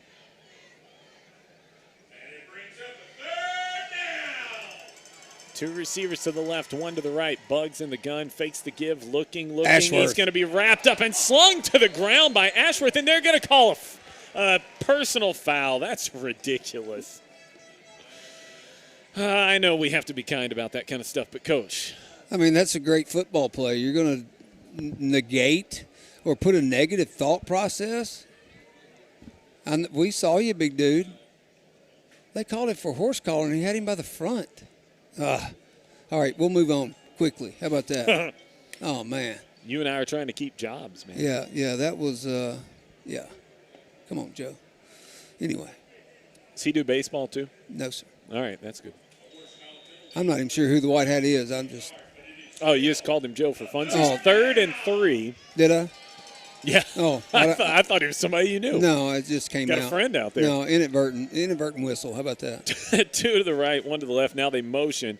The give is to Cross Sneed, and he's going to get the first down by about a football. Yeah, and I'll tell you, that has been their best play tonight is the counter away from the motion. It's that little bit of misdirection. Yeah, and we're definitely zoning out there because nobody's going with them. Cougars will get the football to start the second half as we come up on 2.5 minutes to play in the first half. Yeah. Our friends watching on Facebook World agreed with our assessment of how poorly the call that was, except they you know. Yeah. Well, people in Facebook can comment and say, man, that was awful. Yep. Nice burst off the right side that time. Again, they're trying to go to that right side over there and find a little success as that was the young sophomore again, number 41. Yeah, I think so, but that was Daniel in on the tackle, and he hit him, and I just saw feet go up. Yeah, 5-yard gain. Second 5-yard gain in a row for 41. No, 4-yard gain, Coach. Come on. Oh, yeah, sorry. Don't give him that extra. Yeah, I didn't. 2nd and 6. They give it to him again, this time running to the left. He picks his way through, spins, picks up the first down to the 40, and maybe a little more just inside the 40 to the 39. Claybrooks putting together a nice little portfolio these last few rides. Yeah, Josiah Claybrooks, the sophomore, diminutive at 5'8", 165, but certainly he's got a go button on him for sure, and that's 3 totes for him and 20 yards. By far their biggest ground gainer as far as explosiveness on minimal carries, as Sneed is out here to 11 carries thus far tonight for 24 yards. Well, they're going to have to pick it up a little bit. Minute 20 to play here in the first half. Bugs, fakes, looks, has a man in his face. Now on the run to the left. He gets wrapped up and taken down by Daniel, slammed to the ground. Yeah, no penalty on that one as Andrews providing great pressure, flushing him out of the pocket, then coming back and chasing him back toward the sideline. At that time, our friends clad in navy were there to slam him to the turf again. Well, at some point, you get that many arms and legs in a guy's face, it doesn't matter if he's got a receiver or not. He can't see. No, he's just trying to get where he can throw it out of bounds, maybe. Survive. Yeah. 2nd and 17. The starting unit's been out there pretty much the whole first half, with the exception of Newberry in for a few plays at defensive end. They ran Stacks right. That pass off the hands of Hunter. He gets lit up by a couple of Cougars. And it'll fall incomplete with 30 seconds even on the clock. So 3rd and 17 for Kirkwood. Alligator season? Oh, that's hurtful. It could be tomorrow. It could be. Gator season. I don't know. Coach, Kirkwood's got to make a decision here. Yeah, you keep going fast. I'm just going to tell you and throwing the ball in the air. Not maybe the 30 seconds left in this half, but we're going to have plenty of opportunity to score again. Twins right. Bugs is going to throw. He's hit in the backfield and wrapped up and taken down another PFF Insurance sack. And let's see, the Cougars let it roll, and I think they will. Yeah, Ashworth, Peyton, and Frazier. Yes. And now we got a timeout. Timeout, Dixon County. Yeah. Let's see what they put on the clock. It's 17 right now, but they may put a little more up there. Or they may not. Just kidding. 17 seconds to go here in the first half. Scoreless up north between the Wood and Whites Creek. I'm sure right before half as well. Big region game for those two teams as well. Dixon County here, I assume they're going to send Redmond back to return this, and we just saw him break a big run, and he's been electric on the returns that he's had. So I'm assuming that's the thought process here. If you're Coach T, try and get him loose, maybe tack one more on before the half. Yeah, I'm not even sure if Redmond's dropping back as much as I think Hongsenmeyer is going to be the deep guy. All right, I'll take that too. Yeah, but you're correct. And the last punt wasn't anything to write home about for sure, as it was only about a 20-yarder. Well, we'd love to tell you who was kicking it, but 84 is not on our sheet. Mystery man. I love those guys. Whew, they make radio tough, don't they? You know, I got a story about that after this punt. Cougars may be lined up off sides. Punt is high. This is not going to get back to the original line of scrimmage. It's taken by Darden. He spins at the Go down. 45, 47. They'll kill it right there, and Cougars will have 5 seconds. Darden trying to hit a home run there, but not doing the clock any favors. So 5 seconds to play first half, 35-6, Cougars lead it. So here's my story just real quick. I was doing one of your games years ago at Ravenwood, district tournament, first game of the district tournament. You're playing Ravenwood. And they would not give me the pink slip of their roster for the ball game with their players' names and numbers on them because they were afraid somebody listening on the radio would hear it and tell you. And in my head, I'm screaming as we start pregame, he's going to get it in 15 minutes anyway. Who cares? Oh, my God. So they just penalty flag. Cougars had too many men. Yeah, we're missing a slot. Come on, Isaiah. We're trying to throw you the football, I'm sorry, buddy. too few men. Yeah. So that would be my no flag. They wave it off because it was too few on the field. No penalty for that. They're the one who blew the whistle. Trips to the right. Gramling looking. Heaves it. Thomas incomplete. I'm sorry, that's Landon Carr through his hands, and that'll do it for the half. But to finish that story, no, his kids didn't have names that whole night. Yeah, no doubt. I wouldn't either, and I don't want to call them. We got a flag here. Well, I believe we got a hold against Dixon County. Surely they're going to move us back and do it again. no, if it's a hold against Dixon, that's the end of the half. Yeah, okay. So that'll take us to the break. 35-6, Cougars lead it. As we head into the Dixon Insurance halftime show, we'll talk about what's played out here in this first half on the other side here on the RFC Sports Network.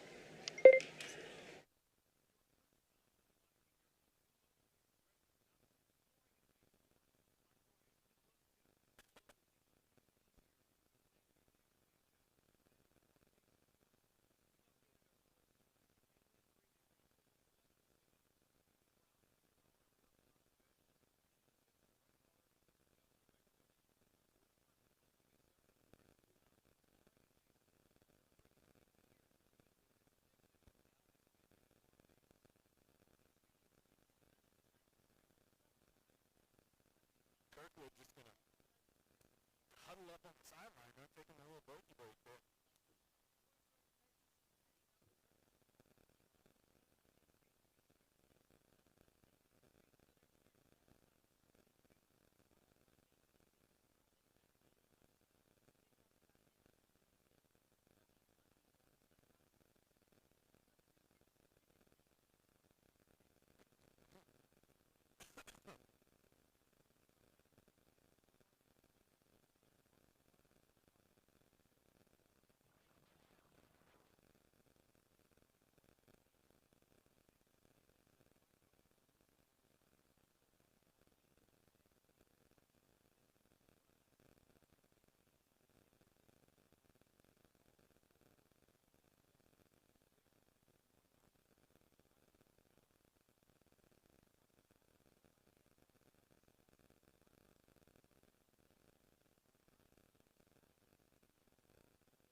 are winning right now, so that's exciting.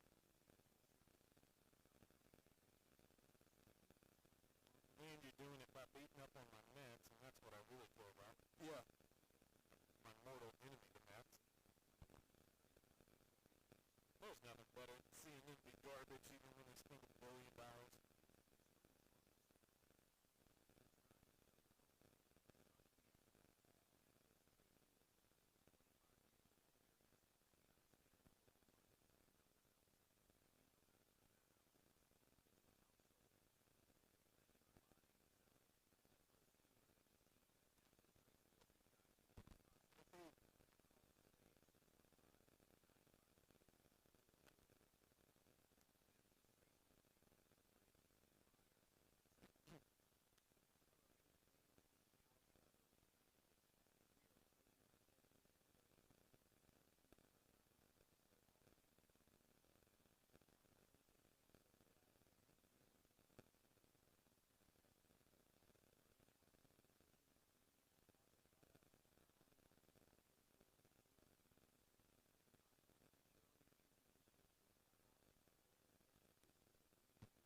Well, we're coming back from break.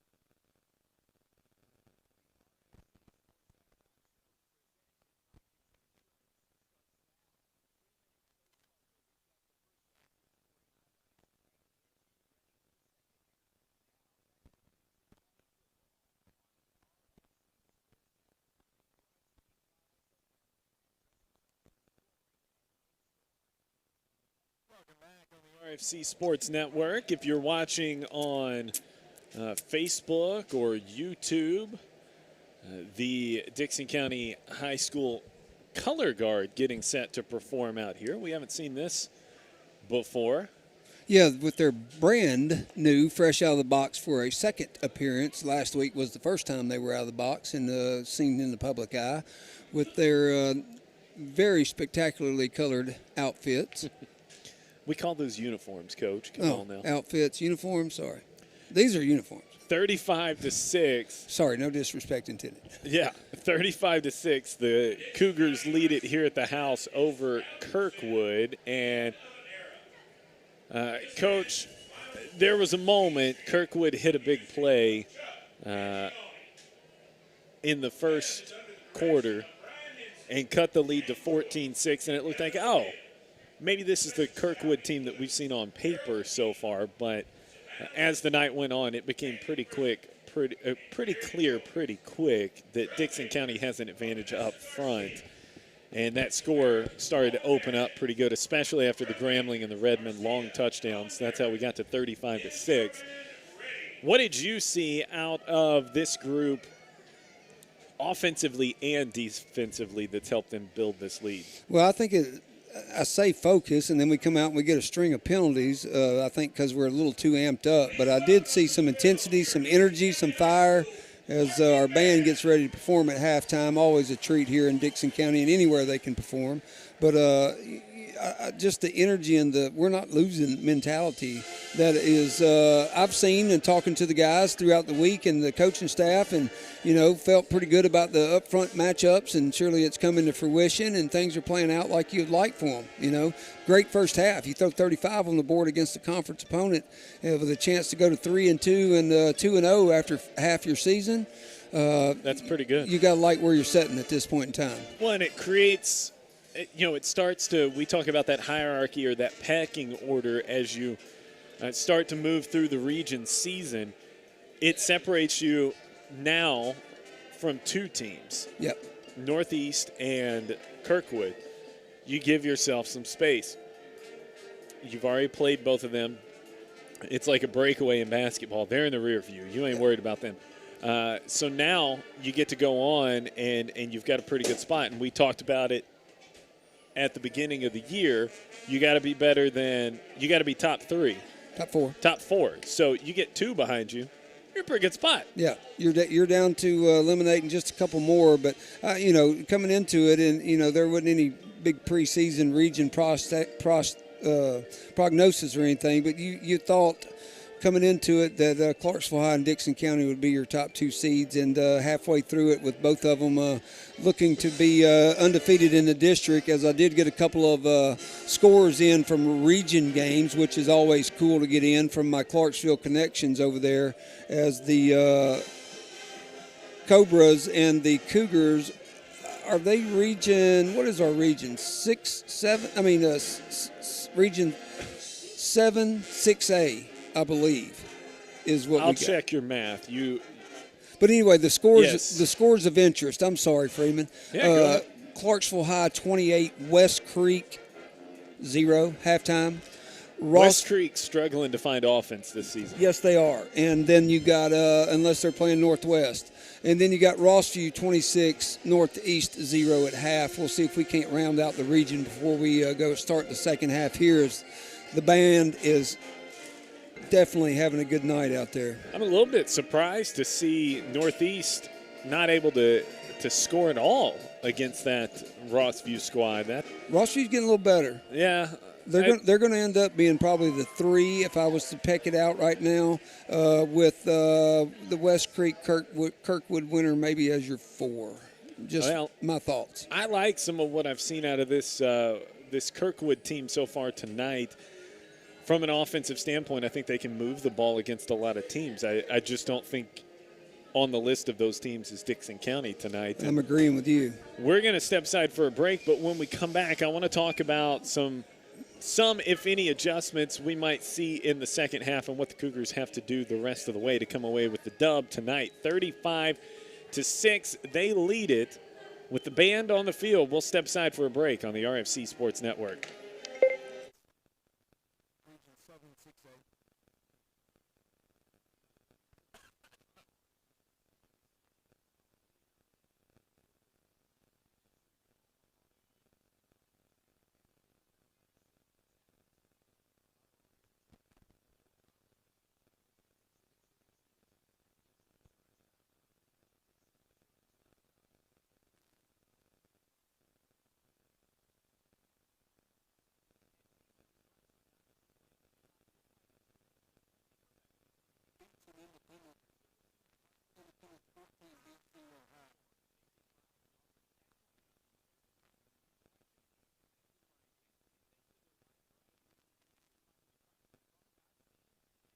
I don't know how you felt about it, but I miss being over in that Williamson County region.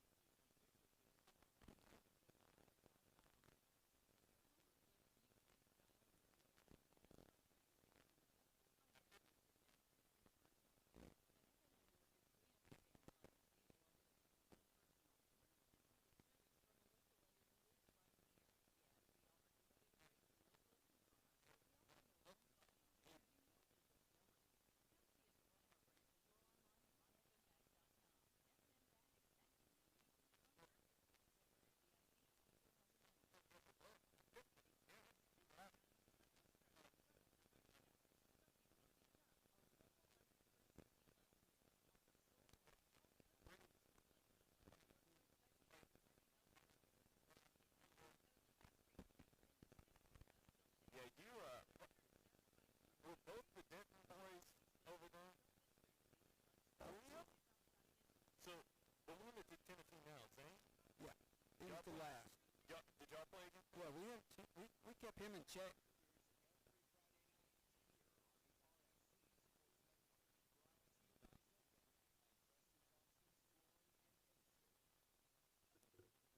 Welcome back on the RFC Sports Network, 101.5 The Ride, and online, Facebook, YouTube, all those places where we're streaming this awesome Dixon County High School Marching Band, who will be in competition at Hendersonville tomorrow evening. And you're right about the Hendersonville competition and it being later. Back in my day, when Mark Kinzer was our band director, we would actually do 2 competitions the day of the Hendersonville competition. Very nice. We'd go to an early morning exhibition. I forget where it was at, but we participated early in the morning. We'd leave a couple of administrators or teachers or somebody with the band program instructors, guard instructors, or somebody like that out there for the awards at the exhibition, and then we would go take a nap. There was some church out in that area. We'd take a little nappy nap. And Yeah. Good interesting. times. Oh, that's because I was the only one talking.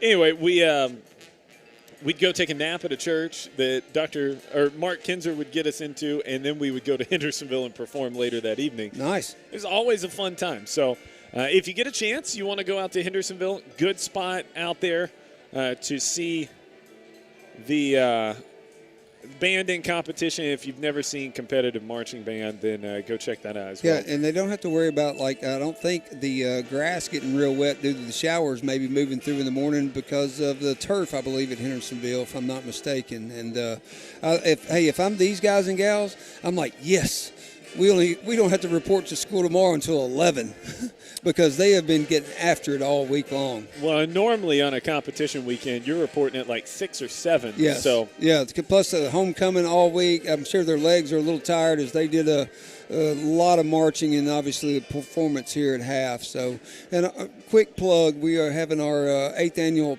Play for Peyton golf scramble in the morning over at the Greystone Golf Club. Charlie, Bob, and all those guys over there really help us out and provide us a nice venue, and I think we're going to have some beautiful weather. We got a full field, couple high school girls state champions when they were back in their younger years playing competitively in high school in the field, so I'm excited about. which ones? Marley Stecker yeah. and Riley Cooper. So it's going to be a fun day, and it's been a great support, and I appreciate the community for thinking about us. And I say us, myself, the Arnolds, our committee, Smiley Greer, Kristen Greer, Chad and Ashley Fuzzle on just trying to keep the impact Peyton Arnold had alive. It's been 7 years since he has left this earth and ascended on, and there's many things that many humans can learn from him and even learn from his story today, and I would love to share that with anybody who ever wants to listen. But it was a phenomenal time spending it with him his senior year, and it's such a great cause, and we appreciate everybody out there that's whole sponsored, played, whatever you want to do. I appreciate the time on that. 35-6, Cougars lead it here. I'm going to let you take it a step further. Tell us about what the foundation does and where this fundraising money goes once you guys get it in. I'd be glad to. And Donnie and Penny and several of us kind of come up with this, and that we would take and raise as much money as we could on a Saturday at Greystone. Man, that sounds fun. I'm just going to tell you. And it play will a little be. golf with some buddies, raise some money. 8 a.m., a couple of my cousins and my goddaughter. It sounds like a good day, right? And then we take, and just to be real honest with you, we do take some, and it goes aside into kind of their, half of it will go towards the Peyton Scott Arnold Memorial Scholarship Fund. Okay. And Donnie and Penny Arnold, bless their souls, they work so hard at this, and I mean, they're just so involved, and I just couldn't imagine the things that they have went through to see their determined effort, similar to their son's determined effort to make it work, and they do. And do they make it work for him? And half goes into their scholarship fund, half goes to the Dixon County Baseball Fund, and I'm so appreciative of their support in that area. And if I'm not mistaken, and we stay on par with what we've done, this is our 8th go-around, and we will have given out 32 $1,000 scholarships to any student graduating from Dixon County or Creekwood High is eligible, male or female, to apply. No sports related, no strings. Best applicants get the scholarship, according to the committee that votes on it, and I'm not a part of that, so I'll let Donnie and Penny and those people take care of that. And that's what we do with it. It's amazing work, and I will second. If you don't know Peyton's story, Coach Parker is a great guy to come talk to about it. I recall him getting the opportunity to pitch that senior year, and it was his senior year that he pitched, and getting the opportunity to do that, and I don't know that there was a dry eye at the ballpark that night when it was all said and done. So It doesn't feel like it's been that long, It has. but it has. Yep. And so tomorrow, I'm assuming all your spots are full? Yes. Yeah. Yes. So- We're packed to the gills. Yeah. I mean, literally, I hope people don't complain about slow play. If we do our part, it won't be slow and play crisp. But it is a packed field. Donors will be highlighted on each and every hole. I wish I could take time to go through the 80 sponsors that are backing us, but I don't at this point in time have that time. But it's a very, very grand ordeal, and I'm just giddy about it, thinking about it, and ready to rock and roll in the morning. About 5 a.m. wake-up call, racing to Greystone. Sounds like a winner to me, friend. Well, if the Cougars have their way, you'll get out of here a little earlier than we're accustomed Well, to. and let's talk. Are we got a break? We're going to take a quick break. We'll come back because I think we're going to get our bonus 3 minutes that we I always thought do. we were already in it, but we're not. But I want to be comfortable I understand. on the other side. So we're going to take a break. When we come back, 35-6, the Cougars lead it. We'll talk about some adjustments and what that second half might look like next on the RFC Sports Network.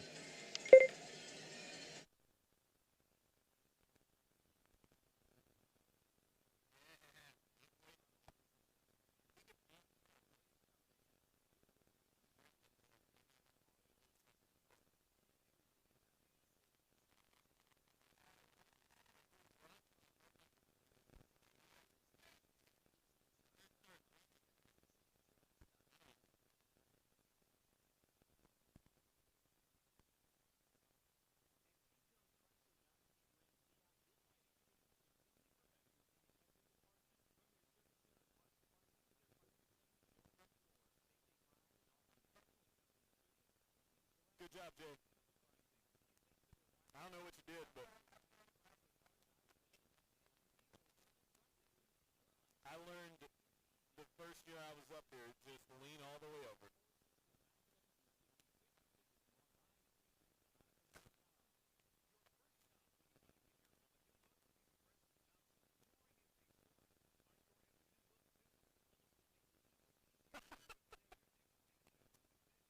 First time I ever went down, I took it headlong, and I thought, this wasn't built for people like us.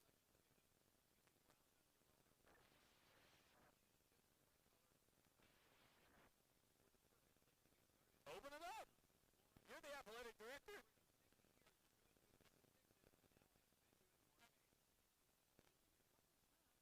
But it's just open under there, right? Well, there's got to be something up there.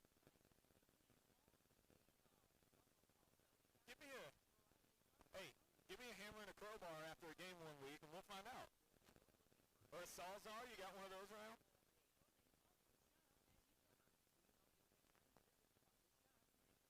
Right over here.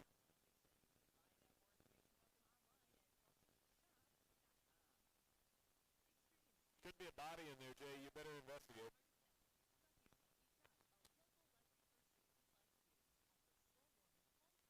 Oh, my gosh.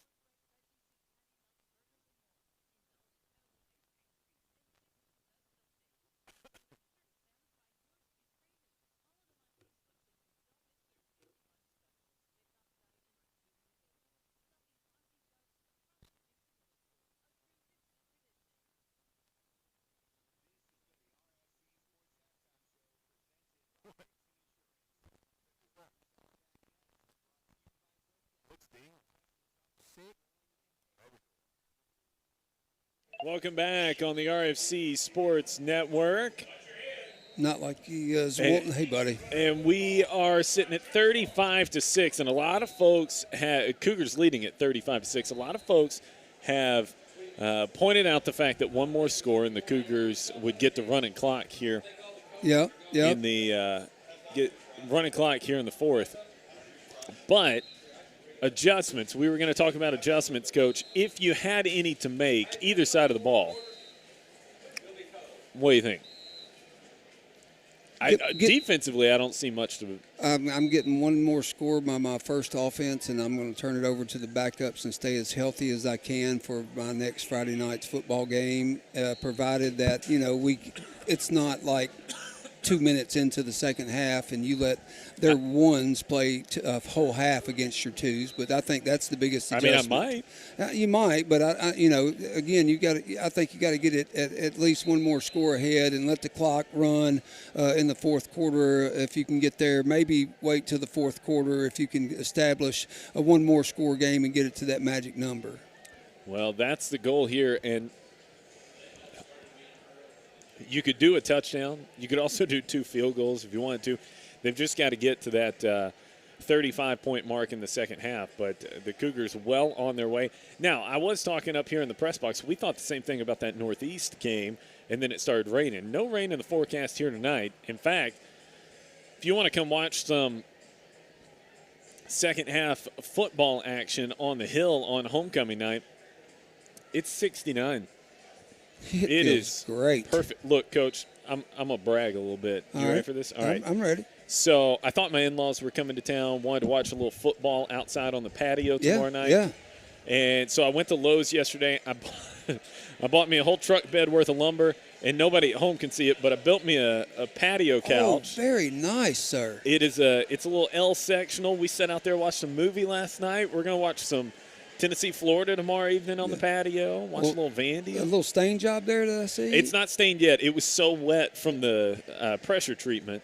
But, yeah, this is the weather for that. Yeah, but I'm telling you, that's nice. Get you some cushions out there. It'd be a great place to take a nap. Yeah, my backside fell asleep last night. Yeah. But, hey, that does look spectacular. You're hired for the one that you're going to build at my house. I appreciate it. I'll get it knocked out for you. 4 seconds left on the halftime clock. If you're not outside watching the game on Facebook or YouTube tonight, you're just driving around in the car, be sure you got the windows down. Open up the top.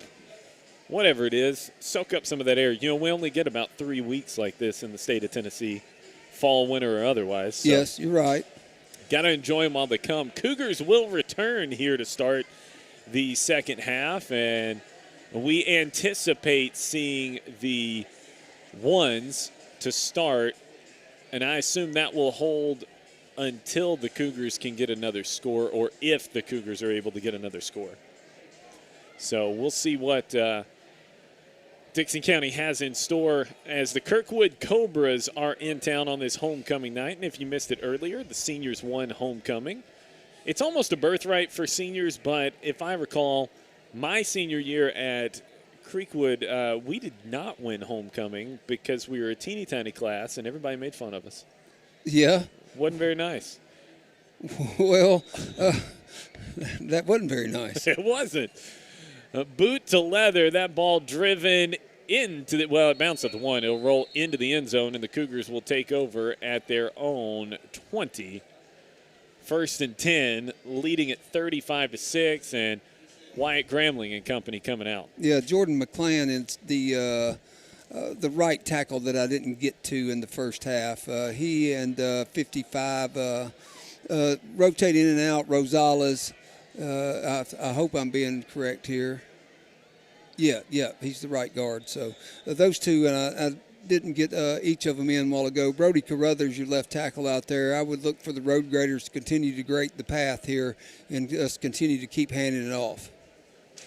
Single receiver to either side, triple option set. They give with Frazier, and Frazier moving the pile. He's going to pick up 5. But look at these two linemen out here blocking all the way out to the 40. Who we got there? We got 53, big 53. That's Weston Blackwell. And the aforementioned McClan. Yeah, Jordan Macklin, the 5'7", 250-pound senior. They push their guy all the way out to the 40-yard line. Yeah, Macklin. I'm sorry for mispronouncing it there, young friend. You're doing a great job out there. Keep doing it. Same formation with Frazier lined up as the deep back, Gramling under center. They motion Redmond.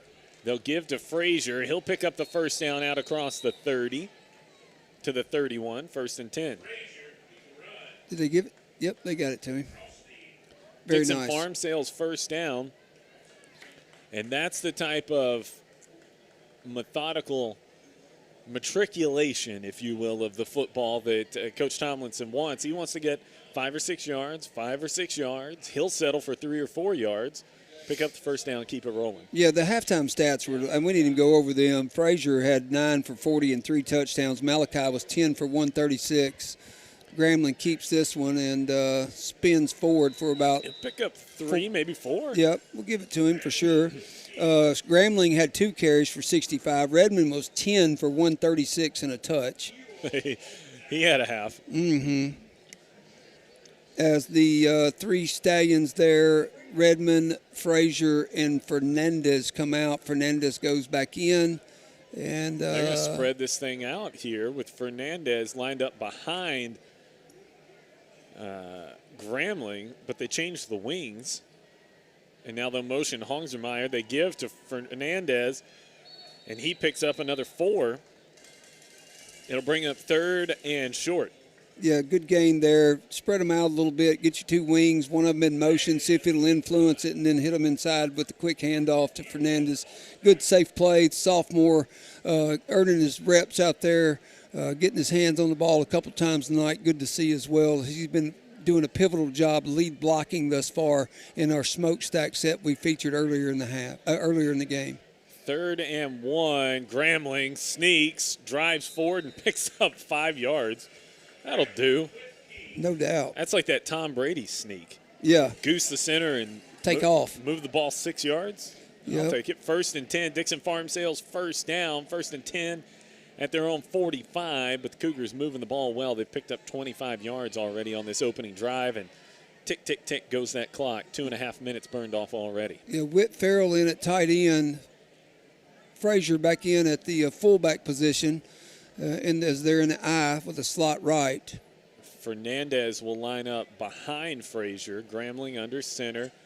Gives to Frazier. Frazier falls forward. He picks up 3, maybe 4, out to the 49. Yeah, I believe they're going to give him 4 there. They will. 2nd and 6. Pretty much domination being displayed. Blackwell leading the charge as our center there. They're firing off and moving the line of scrimmage. And now fake pitch by Grambling coming around the right side. Probably could have gotten something if he had pitched to Fernandez. Instead, he holds on to it and picks up 8.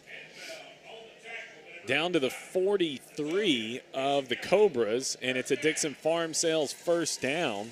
We like it. Well, if folks have wondered over the last year and a half what Coach Tomlinson football was going to look like, this is it. That's it right there. It's not super exciting as far as somebody dropping back and throwing it 40 yards, but he sure likes to pound it. Smokestack set here. They give to Redmond. Big hole 40, 35, trying to break away 30, 25, taken down. Finally pulled down by Kevin Roach as he gets it inside the 25 to the 22, a gain of 21. Does that put him over 150? Yes. Goodness. Yeah, 11 carries. Nice average. Yeah, I was ready for the spin move. We were talking about the spin move going down the hallway today. He's like, you like that, Coach? I said, I like that spin move. He said, I'll see if I can't get a couple tonight. He's got 1 thus far. Well, it's good stuff. It's a nice look. You put a little whirling dervish on somebody. They give this time to Fernandez fighting for a couple down to the 20. Yeah, I got to credit the Cobra defensive end there. Did a really good job. 52 and 3 combining on the minimal gain, so to speak, compared to what we've seen. Fernandez getting a steady diet here in the second half as he's come out with oh, wait, wrong column, sorry. Cougars back to the smokestack here. 3rd carry this half for Fernandez. Frazier, then Fernandez, then Redmond with Darden split out wide right.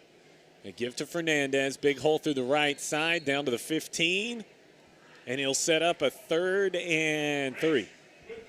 Yep. Frazier powering forward that time for a good 6-yard gain. Bring up 3rd about 3 as they only give Fernandez about 1 on the previous play. I don't like it. They'll say he's down at the 15. I thought he was way further than that. It is 3rd and 3. I formation again. Let's see what they do here. Grambling. Drop the snap, and he'll be taken down for a loss of about a yard. Should be no gain. But they'll give him a loss of 1.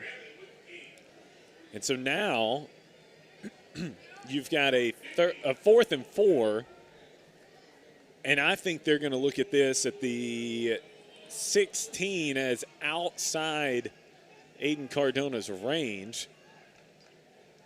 So they'll go right back to the line, and they give to Redmond. Big hole, 10, 5, touchdown. He spun back into the field of play. He did that just for you, Coach. I hope, because we're sure going to talk about it Monday, I promise. He got down there and had a chance. Looked like he could have been knocked out of bounds. And instead stuck his foot in the ground and spun back into the field, into the end zone for the touchdown.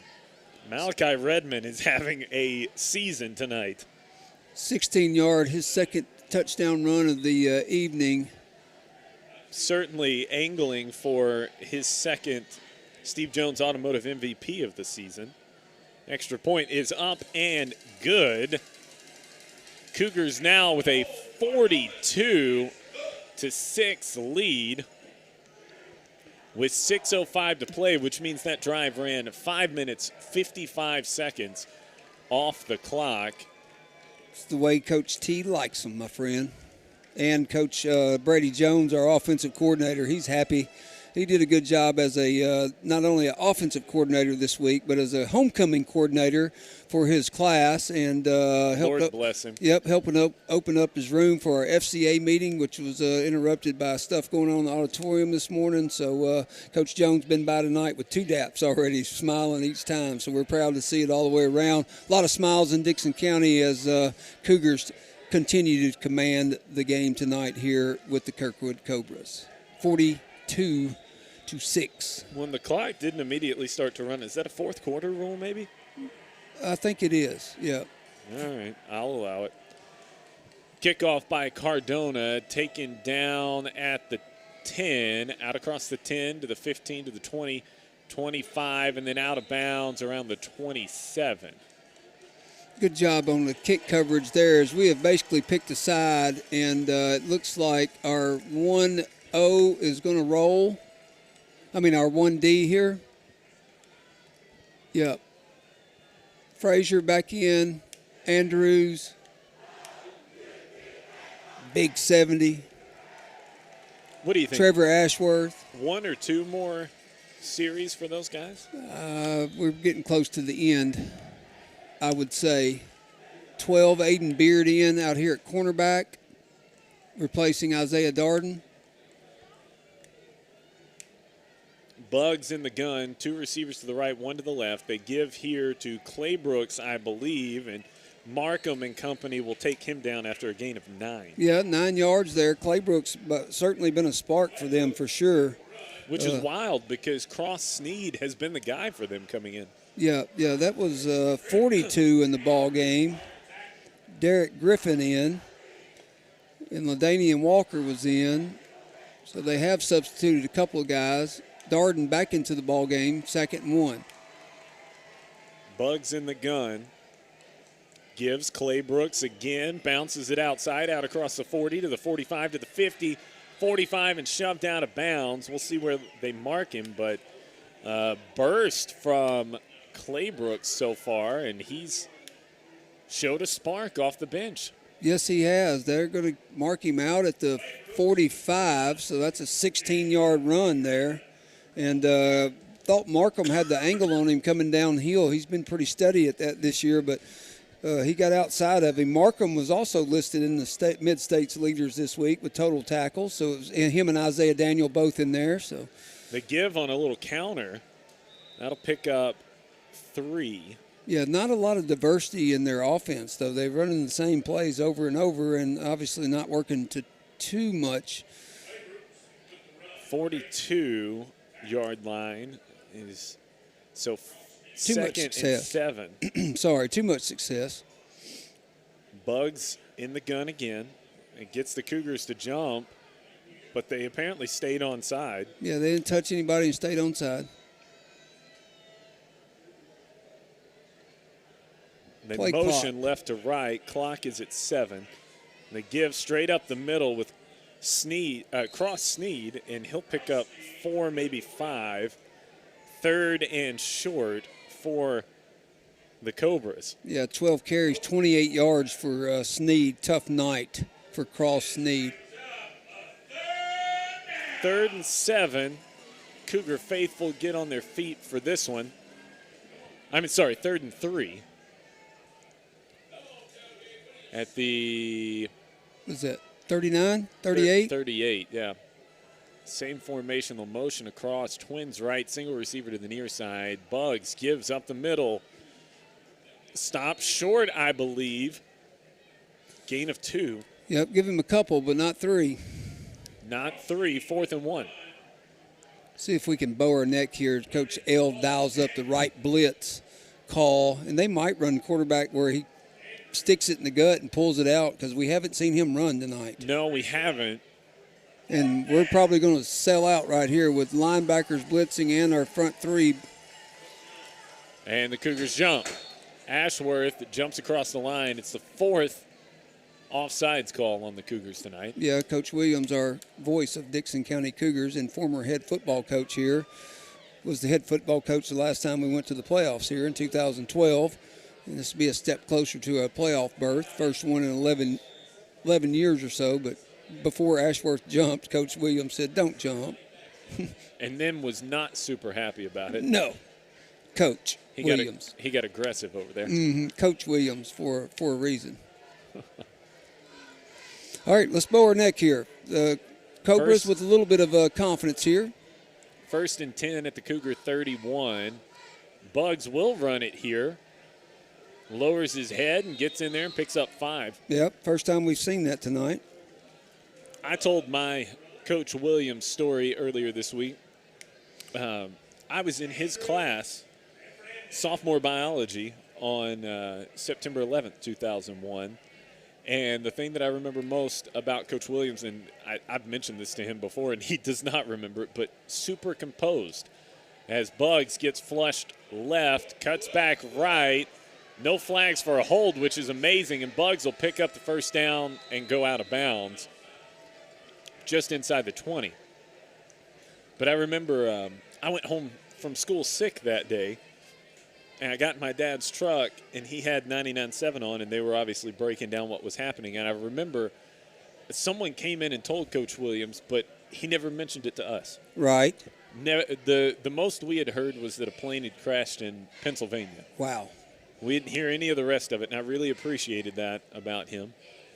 Give right here is to Claybrooks up the middle. He'll pick up about 5. Yeah, and I'll tell you what, Kirkwood may be finding something on film for them to learn from because they've really put together a nice established ground game this particular drive, and maybe something good for them to look, they're back on the ball now, but they had been milking the clock instead of trying to go fast.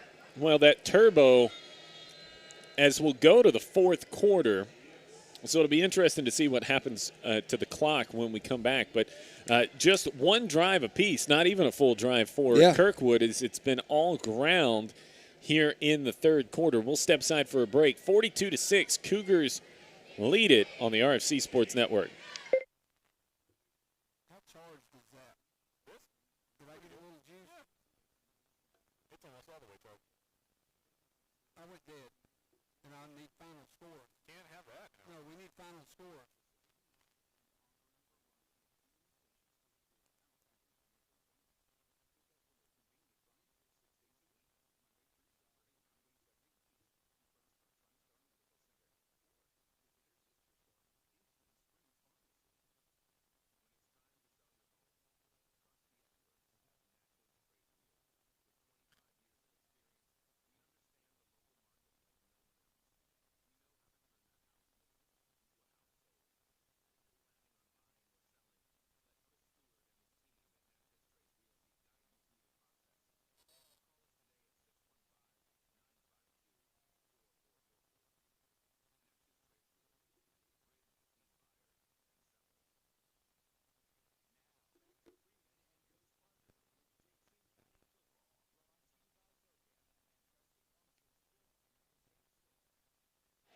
Welcome back on the RFC Sports Network as the Cobras are trying to get another score on the board. 12 minutes on the clock. And Twins left, single receiver right for Bugs with Claybrooks on his left hip. He's got his tight end, Trevor Newell, to the left as well. They check to the sideline. Play clock at 10. Now they flip the back to the right side. Bugs gives to Clay Brooks, who dodges and then gets tattooed. That's a capital T. Woo. Clay Brooks put that little LT jump cut right. And I'm not – Brody Carruthers. Carruthers is the man that got deked. And Carruthers said, okay, well, you got around me, but you ain't moving fast enough to get away, and absolutely tore him up. Yeah, that was nice. Carruthers' first defensive snap. Yeah, he's our starting left tackle, and that's an important job on the offensive line. He's poised, ready to explode right now. 3rd and 5. They give it to Clay Brooks again, and he's going to get close, but he's taken down. I think he's going to be about a yard short. It'll set up a 4th and short. Now, the last time the Cougars had one of these on defense, we jumped. They jumped, and as Coach, I can hear several guys down below us, watch the ball. Yeah, that was a really good job by the center that time, taking the aforementioned Carruthers' intensity and turning him away from the play side, and did a nice job blocking that time. Coach Troy's getting us all a little bit of a giggle up here in the box. Stay on side and don't jump, he says. They give to cross Sneed, and Sneed falls forward for a gain of 5. It'll be a 1st and goal with 10:40 and counting on the clock. Yeah, one of his better runs of the night. He's up to 34 yards. 10.5 to play. Cougars lead at 42-6. Newberry out, the freshman. Frazier, senior, back in. We've seen enough. It's 42-6. Come on. Yeah, he'll get a paw on it or something. Ball will be on the ground in a minute. You watch. Oh, probably. You might not be wrong. They give to Cross Sneed. He cuts down inside. Nice little move to bring that back in. He was trying to go wide, and he falls forward and picks up about 2. 2nd and 3. And you're right, Frazier in on the tackle there, because that's what he does. He does frequently, and that's why he's got a shot too. He's got a shot tonight. They give this time running around the right side, and is Frazier in on that one too? Yes, he is, and letting him know. He came from the other side of the play and popped that one. He lined up on the left that time. He switched. Oh, did he? Yeah, he switched at the last second there. He let him know, not tonight. Well, that actually lost about a half yard. It'll bring up 3rd and goal from the 3.5.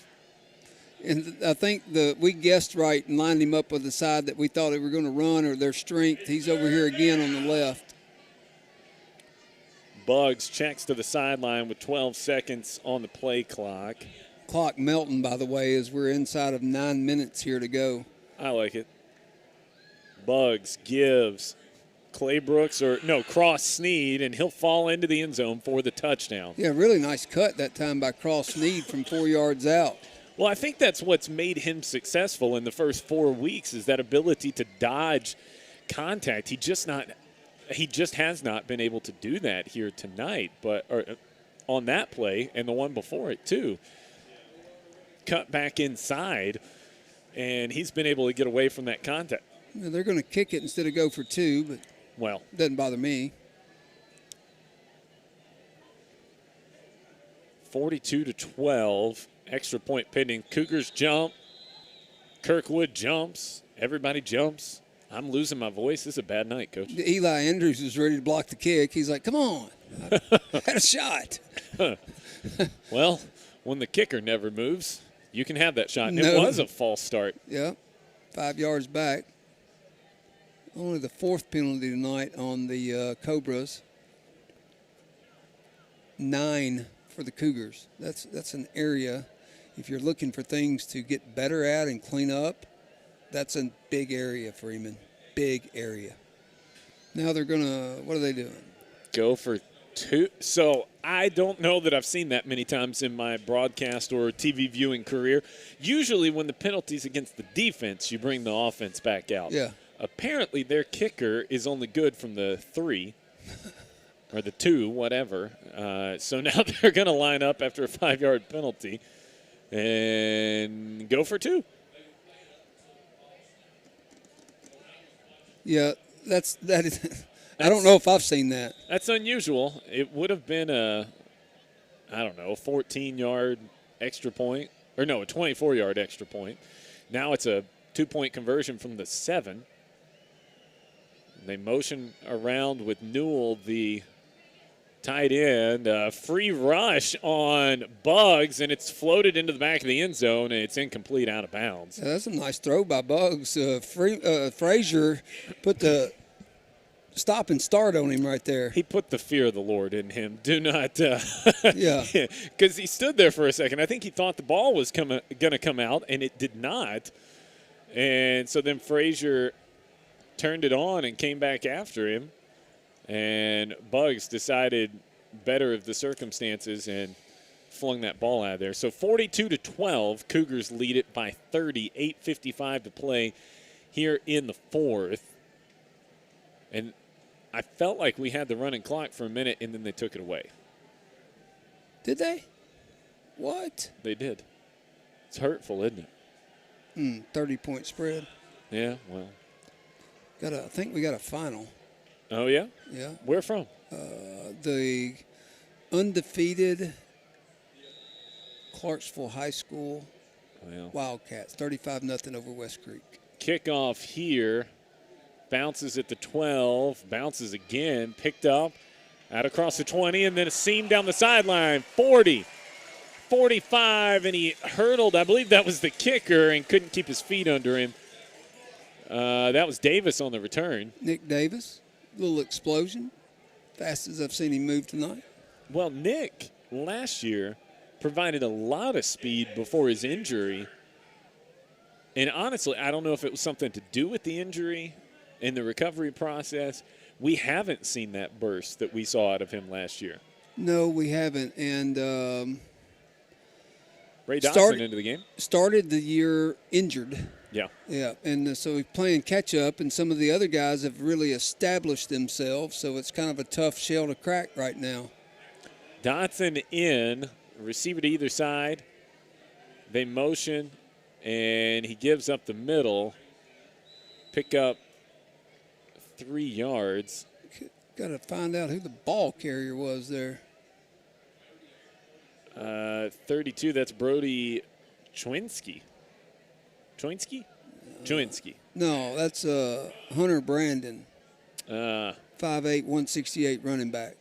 Chwinski's a freshman, a little smaller in size. They've got double numbers. Yeah, Chwinski would have been 5'4", 110. So, yeah. So we will give Hunter Brandon credit for the 3-yard gain. Well, he gets another one there, picks up a yard. Crowd gets a little riled up as he's spun down like a top there. And now Davis will check in. Tristan for Brown. Wing for wing, I would assume here. Tristan Brown's another explosive young player who's had a hard time cracking this initial starting lineup, so to speak, but he is going to help us a lot before he walks off this campus. Saw some time last year. They give it on the toss to Davis, and Davis cuts back to, and then they'll say lost the football. And trying to find out who's got it. It was a really nice move to get around a couple of defenders, and they'll say 4th down. Davis covered it back up. It's 4th and 3. Looks like the punt team's going to come on. Yeah, not having a good night. Not having a good night. And Cardona, oh, no. They're going to sub the punter. Robert Lind will come on to punt. And a penalty. Or a whistle. A timeout, Kirkwood. Oh, they didn't have a returner back. Good. And who was down there? Who is that? 54, the snapper, hustling down the field. Raymond Arrington. Doing what he needs to do. Hustling to the end here. 42-12, 5:46 to go as we are in the middle of a timeout here, Freeman, and I'm waiting for a few more final scores to come rolling in around the region. Heard anything from the Wood? The last I heard was 0-0 there before half. Let's see. Chris McCurley says 7-6 fourth quarter. Coach McCurley, I need to know who's up. That's an important note to add in there. No, not trying to be mean on air to you there. Coach Mack, love you, friend. Nice addition to our community here. Nice addition to the community. Well, back out to punt here, Robert Lind, the senior. Coach, while we got a little bit of a lull, as that punt, beauty. It's going to bounce at the 20, and it's going to roll to the 16. Nice. That's a good punt. Yep, and glad to see Robert, the senior, get out there and have an opportunity. He's worked hard at kicking and extra point. He's the backup extra point guy. They got a young freshman that can kick it through pretty good as well. So proud for Robert Lynn for sure. Well, it's fun to see him out there, and I'm sure he enjoyed that. He's getting some love for several of his teammates. So and the clock is running now. I don't know what happened on that last drive, but Coach, I got a question. I know you have a vested interest in tomorrow night's Tennessee-Florida game. Yes. What kind of thoughts you got for me leading into that one? It's always hard to play in the swamp, right? Yeah, Tennessee's going to win that by 14. By 14? All right. Yep, and I'm going to enjoy it because I get to watch it with my son, and he's a Gator fan. And how'd you raise one of those? I don't know. I'm going to let him know. My brother-in-law, they're all Cubs fans and Bears fans, and he has a White Sox and a Packers fan that he's reared up. Sweep around the left side, they'll pick up about 2. LaDainian Walker in on that big hit, and I would look to see Frazier and crew kind of get on out of Dodge. There comes Frazier out. He's Iron Man. He doesn't have to come out. Carruthers comes out. Twins right, single receiver left. It's backup quarterback. That's 13, Ethan Chamberlain, the sophomore in. Left-hander going to throw deep, and he overshot it. But, my goodness, he threw that ball 40 yards in the air. Slung it. Wow. The lefty come in the ball game. Now it's 3rd and long, though. And the clock runs. Dixon County may touch it one more time. Fernandez comes off the field probably for the last time. Had a workmanlike